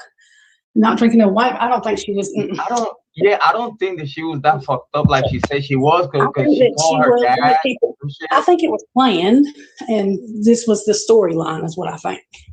Just like the 911 call was a fucking shit show act that I could not even just.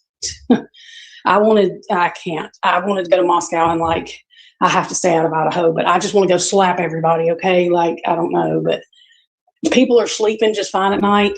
I shouldn't say this, but I hope Ethan's Anna Maddie and Kiely are terrorizing the fuck out of the people that know what happened. Just saying. But that's me. I really can't believe,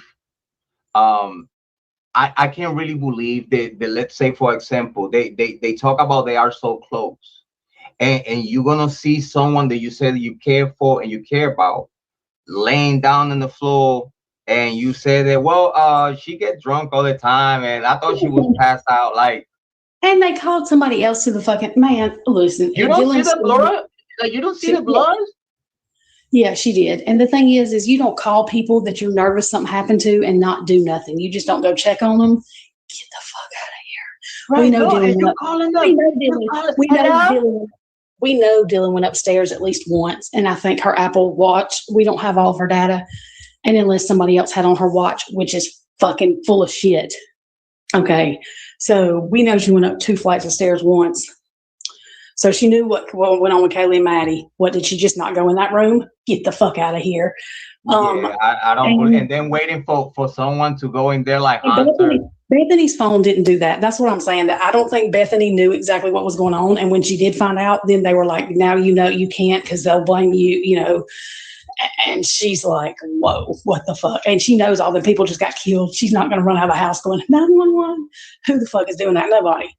What's up with that story? What's up with that story of that? It was 2 things that is being put out there that I really would love you take on it. It was first and foremost the alleged camera in the back parking lot of the house. If you heard anything about that. I can't figure that one out because nobody said anything else about it. And there's nothing in court. It was supposed to be there. But I think that was I think that they had somebody say that shit, honestly, at this point. I think they just was trying to divert shit because they didn't realize the media. They didn't realize we were going to be on it like this. And they know they're fucked. And what about the girls not being at the house when this happened? How you feel about that? Well, I think, listen to me. I think if Bethany could have got the fuck up out of there, I think Bethany would have, because I think she was trying when she called Jenna or whatever that girl's name is. I agree. It's a chance of that. I don't blame Bethany. I'd have been trying to get the fuck up out of there too. I can't blame her at all. I think Bethany's really traumatized. I think Bethany's really scared. And I think Bethany knows she's going to have to live the rest of her fucking life not able to say anything that she knows could have, might have happened. You know what I mean? And I think from other witnesses, she's the only one the defense wanted to talk to. And listen, and the thing is, her stories didn't, to me, her stories really didn't contradict. You know what I mean? I think, and you can tell she's like, you know, and she can never tell the truth, probably. She has kids. She's going to have to worry about if they're going to kill her kids. I think this is that type of thing. So I do think she's traumatized. Again, I think she's traumatized by what she said in that impact statement about having to sleep with her parents. The very detail she gave, I get chills when I say it. I believe her. I hate to say this. To court on the sentencing. She didn't even went to court on the sentencing. No, she won't go to Moscow. She's scared. Dylan don't care. She just prancing around. She gonna go up in there with that fucking bullshit she did. I can't do it. Yeah, Dylan, it was like, whoa, what's up with the gang? We all here. I think, listen to me. I think Emily and Bill, just stand right there, Bill. I can't see you. I don't want to see you. I think Emily and Bethany are innocent. I think that Emily found out Hunter Johnson might be more involved than what she thought. And there's that. But I believe what Emily said, because Emily did not. She said that what time they got up. Well, she didn't ever mention Hunter texting Ethan because I don't think she knew right then that Hunter had texted Ethan about the party. She probably was asleep. Hunter was probably awake and told her he was asleep. You know what I'm saying? Very important details. Very important. You know, because she was upset. She was really upset. That's the only one that was upset besides Bethany in the interview. And Bethany was upset, but she was like trying to get out of there. Like what she was scared. About Emma and Demetrius? I think they know people, but I don't think they had anything to do directly. I did for a little bit, but I think they brought him in. They brought him in just to put more people. And just like after I watched the body cam video, I don't think Emma had anything to do with that dude dying. I think they actually saved him. He went to somebody else's house afterwards. They weren't with him. And then he did more drugs. And Emma's like, I told him to stay at the hospital. You know what I mean? Not that she should have gave it to him to begin with. I'm just saying that it was told to us. They never got in trouble for that, right? Well, yeah, but the thing is he left the hospital on his own. They did take him to the hospital. They took him to the hospital. Most people wouldn't. So y'all have to look at that. They took him. She was shocked. She's like, what do you mean he left the hospital? She's 2 hours away from where that boy went. I'm not saying they're innocent on everything. I'm saying that right there, they shouldn't have been arrested. That was stupid because the people that house that had all them drugs should have been arrested. They didn't arrest them people where the boy was and died. Trisha, what about Murphy? Murphy was put outside. And when he come back in, there was a paw print in, was it Kiely's room I saw? On the floor. One little paw print. You see, we were talking about that narrative. You remember that they said that they found Murphy with the door open and he had been a good boy sitting in the room. Yeah, like he wouldn't go to the crime scene, right? Like he wouldn't try to see his mommy, right? Yeah, he was outside. And so he was outside. But see, the thing is Dylan and them opened that door sometime at 5, 4, 6, whatever, before daylight, I think, in my opinion. Murphy come in and they kept him out of the room. I think he might have got in there once or something because there is a paw print that I saw, but they either washed his paws or they kept him out of there. Because remember, what was that? The sheriff, I think it was either the sheriff or Moscow Pete. I think it was the sheriff. He was in Katie's room, Murphy, so they put him in Katie's room and closed the door. That's what they did with him. Okay, so but the whole thing about taking Murphy to the they were shady as shit with that. Right, and then it's like brought him in, didn't log him in, but let the manager know, and then took him out without letting the manager know. But he was already showered, nail clipping, everything like evidence. And people were blaming Jack D for that, and Jack didn't have anything to do with that shit. He had to go to the pound and go up there and get him, and they were telling him that they didn't even fucking have him, and they had lost him or some shit at first. Like it was crazy. The shit they was telling him. So I feel that it was some kind of evidence on Murphy, and it was the whole reason why they got rid of Murphy, far as shower him, clip him, and give him back to Jack. There is a paw print on Kaylee's floor, or Maddie's floor. I think it was on the blood. Yeah, and it was a blood It was so that means that they knew that he had blood on his palm where they took him. He probably got in there and he probably got in there and they got him out of there as soon as they could, wash his paw off and put him in Kaylee's room. That's what I think. That right there. Correct me if I'm wrong, but that's an issue with chain of custody, because the dog becomes evidence. Mm-hmm. Because as soon as they see the palm of the dog paw, because they told him that Jack automatically. Because why would they take him to the pound anyway? Because they told him that Jack and Kiely both owned the dog. That's where Jack was confused. Why the fuck did y'all take him to the pound? Why didn't y'all just Powers as criminal procedure. If a dog, some way, somehow, a dog is involved in the crime scene, however, that's the involvement. the dog automatically gets taken to But see, the they forensic didn't tell department. Jack that. You know what I mean? They were making all these other excuses, and Jack was just like, "Well, why the fuck didn't they just give them to me if they weren't going to test them anyway?" You know what I mean? Like, But they what was the whole didn't, though. point? They did, like, right now, is no evidence that they did any type of forensic on the dog. They didn't. They said they didn't. That's why I think Jack was confused. He's like, "Well, why the fuck did they do that? Take them if they weren't going to do tests on them." You know what I mean? And then he get rid of Murphy. No, he's got Murphy. The other He reason does? I don't believe. Yes. I heard that he gave him an adoption to someone, a family member or something. No, he just put pictures up with him and Murphy. Did he? See, On IG? Yeah, he's got Murphy, pictures. Murphy's Instagram. Yeah. Murphy, I think, is still spoiled. But the other reason I don't think Jack D did anything, he let them police come in without a warrant and search his house twice. Yeah, and they found blood in the house too. Yeah, but it was one of the guys. It was like in 17 minutes, on the conversation, they were like, "Bro, you don't remember what you spoke to her, bro? Like what's going on?" But I don't think he did. I think I think he was drunk. And I think that was a phone call where he probably left the phone on or something, but I think their plan was to call Jack to make it look like Kiely was doing that or whatever. I think because Maddie never called Jack. They said Maddie never called Jack.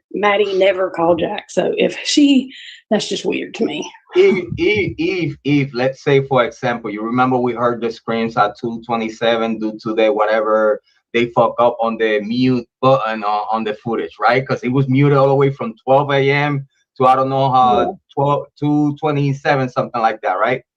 Yeah. In my oh my God, in my opinion, if let's say we could say that those screens were part of the crime, right? Let's say that right there will put all type of cell phone data of them being alive, making phone calls, ordering Cy looked at Jack D's. He could tell where his handoff is. Even if he was close to that house, he could tell. And I don't think that Jack D had anything to do with it. That'll be great. That'll be great to find out in the future. What'll be the development of the? Oh yeah, he's going to tell you. Because in my opinion, Jack D has so much. Like, in my opinion, Jack D has so much invested on Kiely that whatever was the breakup and whatever was being they said break up all the time. They would break up and get back together all the time. Yeah. Though I do think they got one. Right now, if you ask me, is so much stuff. Again, I wish it's gonna be a day that we're gonna sit down and be like, okay, now I could talk. But in my opinion, it is so much stuff that points at Jack D at this day today. Yeah, I mean, it does. I cannot get him out of the alter perpetrator, the spectrum of it. You know what I'm saying? As far as true crime goes, I cannot get him out of the picture because the investigation against him never cleared him. Like, it was nothing in that investigation. The Moscow PD could have come up and said we clear him, because at the end of the day, I think you could agree with me, it's not one document that said that he was clear. Because they didn't. They just went to another person. They didn't just skip him. Right. And that there by itself is fishy to me. And I can't wait. I tell you, I can't wait for Cy book. I'm so. And he's going to tell us. I'm telling y'all, the two he's going to list is Dylan Quinn. There's other ones he won't list because he can't legally, but he's going to tell you that there was, I think, 4 people is what he says, phones that knew the victims that were tracked to that house at the time. Who you think it was the alter perpetrators that Aunt Taylor was talking about that live right next door? Whoever the fuck is at that house with Cy Ray's handoff data. That's how I think she got to that. And I tell you what, I can't wait. You got me sold out about the book.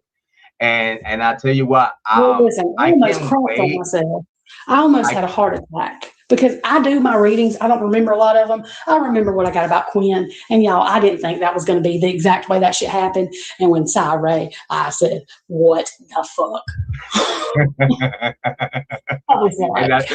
And I know you love this case. You really want justice for the victim. Yeah, because I tell you what, if we ever, and I have said it here in many live streams, if we ever get to find out, let's say, a bottom line for us as Bryan Kohberger, a bottom line about all the names that is being spoke about in this case, I can't wait. This is one of those cases, this and the Kiely Rodni case.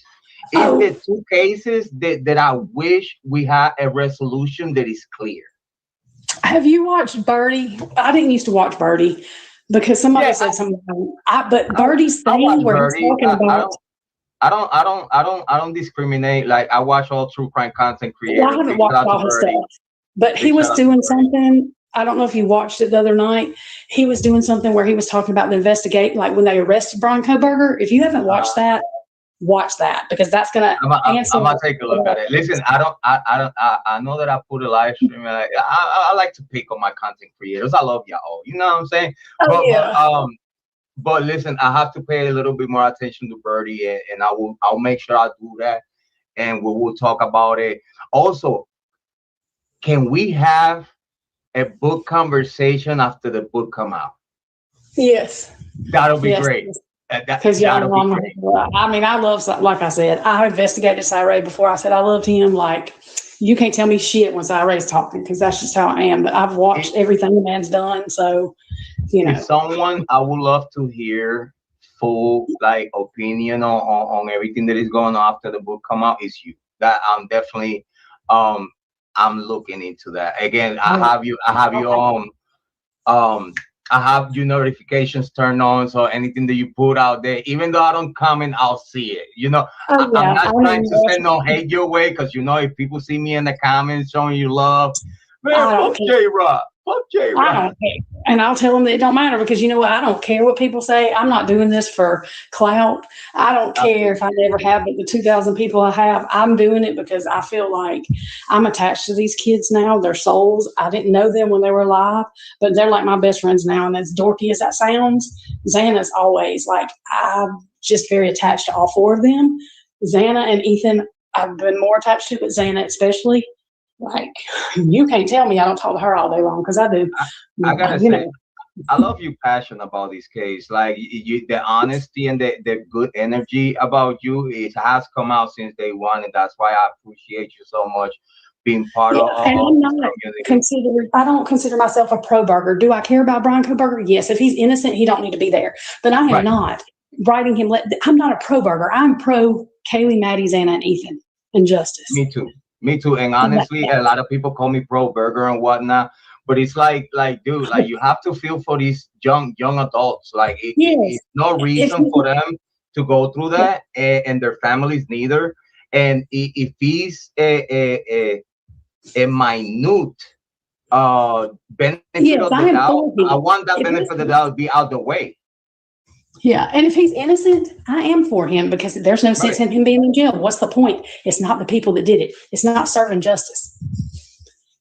So, and I'll tell you but if you watch that interview that Birdie did, where he's talking about, I'll send you the link that way, because when he talks about that, and he's got the paperwork from when Bryan was arrested, the shit that was said and taught is real weird. You'll see when I send it to you. And that shit right there, I was like, oh my God. I think I answered some of our questions. And you know what though, like you just saying that about it, it's like you calling my curiosity. I'm like, I think I'm gonna look at it today. Yeah, I'm gonna send it to you. I'm fixing it off here. My phone is dying, but I'm fixing to put this on the charger, and I'm gonna send you that link, Trisha, probably in the chat. Trisha, I gotta tell you, thank you so much for passing by. I appreciate you from the bottom of my heart. I wish, again, we could have more people in the community that could have these conversations with us and have a agree and disagree moment. And if it's a full agree, might as well celebrate about it. But you know, I thank you so much. If we all agreed on the same thing, we would never figure anything out. I listen to people I don't agree with. I don't listen to people that are blatantly just rude about anything. Even the people that I agree with, if they're rude about it, I don't listen to that. But I listen to people I disagree with, because that's how you learn. I'm not right about everything, so. But Trisha, I'm gonna love y'all too, and I'm gonna send you in the chat. I'm gonna send you the link to Birdie's thing. That way, other people can watch it too. Because I don't explain it good, but you will be into it tonight, Jrod, if you watch it. It's crazy. I gotta tell you, Trisha, we did miss you. You know, I haven't been live for a while. We did miss you big time. We really appreciate you and thank you for everything that you do, not just for the true crime community, but also for us. Thank you so much. You're welcome. Y'all have a good night. Trisha, you're the best. Ladies and gentlemen, it's a round of applause to Deception Dismantle. Trisha, round of applause. Thank you so much, Trisha. We appreciate you from the bottom of our hearts. Great conversations, like you feel the love, the energy, the passion. Make sure everyone go and subscribe to Trisha. If anyone could find the link and share it, that'll be great. I'm looking for it right now. I want to share Trisha's channel because she's amazing. She's a great sport. She's a great true crime content creator and a better person. Thank you so much, Trisha, for being here. Make sure everyone go and subscribe to Deception Dismantle. I'm looking for the link in the chat. Oh, yeah, I found it. Yes, I found it. Actually, let me click on it.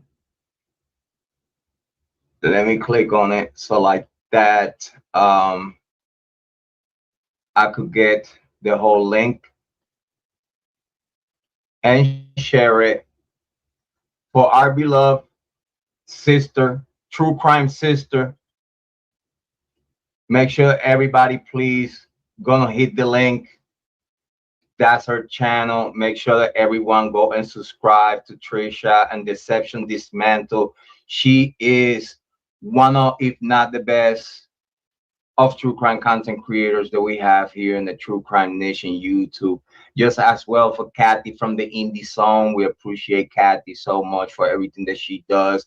Sleuty Goose and many other true crime content creators like Harsh. Where's Harsh? I need to have Harsh on my show. I don't know what's wrong with him. He's a busy man. Last time he told me, you know my schedule, brother. You know my schedule. And I'm like, come on, do it for me. But big shout out to Harsh. Big shout out to all those content creators. Big shout out to Dago. I want to say shout out to Dago. I haven't talked to Dago for a long time. I miss the guy. Very good content creator. Big shout out to Dago. Big shout out to many other true crime content creators that actually care about the Idaho 4 and Bryan Kohberger case. Big shout out to Beyond the Pale. Big shout out to Beyond the Pale. She's amazing. Big shout out to everybody. Please go and subscribe to her. She's amazing true crime content creator. Many others. Amy Conway, Tigo Bites. Big shout out to Tigo Bites. Big shout out. If you have all the true crime content creators to recommend, don't be shy. Put them in the chat. Make sure that everyone gets the information of those content creators that you like and you appreciate. You want them to, for the people to take a look at. We actually advise to make sure. Feel free to share your favorites YouTube true crime content creators. Big shout out to Jane. Big shout out to Amy Conway. Big shout out to Yoels Mora. Big shout out to Tiga Bites. Big shout out to Sky Blue. Big shout out to Trisha. Thank you so much for being here. Very so much appreciated. I really, I mean it from the bottom of my heart. Thank you for being here. Oh, Nancy Rowe. Big shout out to Nancy Rowe. Nancy Rowe was here. Anybody else in the chat? Let's make sure that we get to the comment section. Jane said Jack D involved. I think I can agree with that. I think we go all agree with that. Amy Conway. Blood and both Jacks. Fights on a 17th floor. Wolves bomb. Big shout out to Amy Conway with the information. As always, please make sure everybody click like, subscribe, and share the content. I really do appreciate each one of ya for being here today. I really do miss ya. Make sure to please everybody go and show me some love. Show me some love right here and that On Point Rican channel. Let me show you real quick. Make sure you show me some love. I will appreciate so much if everybody goes and subscribe to that On Point Rican channel. Make sure that y'all all go and subscribe to that On Point Rican channel. That's where I'm active every day in the comment section. Oh, we got the link. We got the link from Trisha. Thank you so much. Big shout out to Birdie. We're gonna definitely take a look at that live stream right here. Big shout out to Birdie. Big shout out to Trisha. I got it, Trish. Thank you so much. I appreciate you so much. I will be looking at that live stream for sure, for sure. I will do a little study about that. Big shout out to Birdie. Hopefully we could have conversation someday. But again, please make sure show me some love. Go and subscribe to the On Point Rican channel. That's where I'm at every day. I come here to bring love and bring the best true crime content creation to the big channel. But also, I'm developing a very small channel with great participation from the community as a small channel, the On Point Rican channel, Jrod On Point. Make sure to everyone, please go and show me love over there. If you want to talk to me in the comment section, instead of commenting here, go over there, comment in the comment section on the videos over there, and you will get a reply from Mademoiselle Let Be over there. This channel, as y'all well know, is the big channel, but it's for live streams, and that's it. That's it. I love this channel. I love everyone that is subscribed. I love all the moderators in this channel. But as y'all well know, we here for special occasions only. Like a day like today, having Trisha on the chat, having Trisha on the panel, having great conversations about the show. Like days like this of impact for the YouTube true crime content creation, the community, that well deserved, the best information that we could provide to y'all to the 100%. We can't wait say the cops involved. We could agree with that some way somehow. They are involved either in the cover up or whatnot. We could agree with that. Painted deserves to say I'm a faithful birdie. Hi. Oh shit, big shout outs to you. Big shout outs to you. Whenever you can, let Birdie know to come and holler at me. We need to have conversation. We need to talk. We need to talk. And if you want to see me talking to Birdie, let him know that you want him to talk to Jrod On Point, and I will more than happy have a great conversation with Birdie, and I'll be as nice as he is. If he nice to me, I'm nice to him, and we'll be listen. It'll be an amazing conversation from two alpha males in the true crime community. Big shout out to Birdie. Birdie, so much appreciate all the work that he does for the true crime community. Big shout out to Birdie. Bam, bam, bam. Know what I'm saying? But yes, ladies and gentlemen, I think we are gonna leave it here for today. I love y'all so much. This live stream is gonna be going live on the On Point Rican channel at some point tomorrow after the premiere that we have for tomorrow. I mean today at 12 p.m. We're gonna have a premiere on the On Point Rican channel. We're gonna be talking about JLR investigates and the Magnolia allegations of DV or whatnot. We got a premiere going out tomorrow on the On Point Rican channel. If you want the details, make sure you go and subscribe to that channel.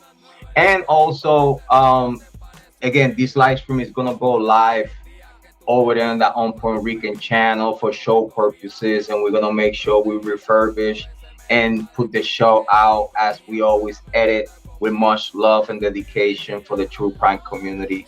Thank you so much to all of y'all, and please make sure to send me some love. This is the best way you can send me some love and help the production of this show and help this family to grow. As y'all well know, the On Point family. Anything that you could do is very so much appreciated. And make sure you subscribe to the On Point Rican, and make sure to click like, subscribe, and share the content. I think we're gonna leave it here, ladies and gentlemen. I thank you so much, and I appreciate y'all for the love that y'all always give ya to Mama Celebi and everything that we do here. Big shout out to Jane and Conway, all our moderators. Big shout out to Trisha, our guest today. Thank you so much for passing by and show so much love. Thank you so much, Trish. We so much appreciate you from the bottom of our hearts. And to all those amazing moderators and subscribers from the On Point Rican, thank you so much for everything and all the support that y'all give us always and forever and ever and ever, ever, and ever, ever. I think I'm gonna close we from my heart, as I always do every night that I go live. I really want you to listen. Believe in yourself, because I believe in you. If I did it, you could do it too. I ain't nothing special. I believe that you're gonna take the best decisions in your life for yourself and for everyone around you. Love yourself and take care of yourself so you be able to love and take care of others. As always, your brother from another mother, the team to the tango, Gene to the Django, Mama Celebi, Jrod on point. I'ma see you on that On Point Rican channel. Thank you for coming, Trisha. We appreciate you. We love you from the bottom of my heart. Thank you so much for everything that you do for the true crime community and everything that you do for everyone that you show love to. Thank you so much, everyone. And I think we're gonna leave you with your favorite song. My favorite song. You so sexy. Have a good day. Have a good night. Have a beautiful everything in life. I'ma see ya soon.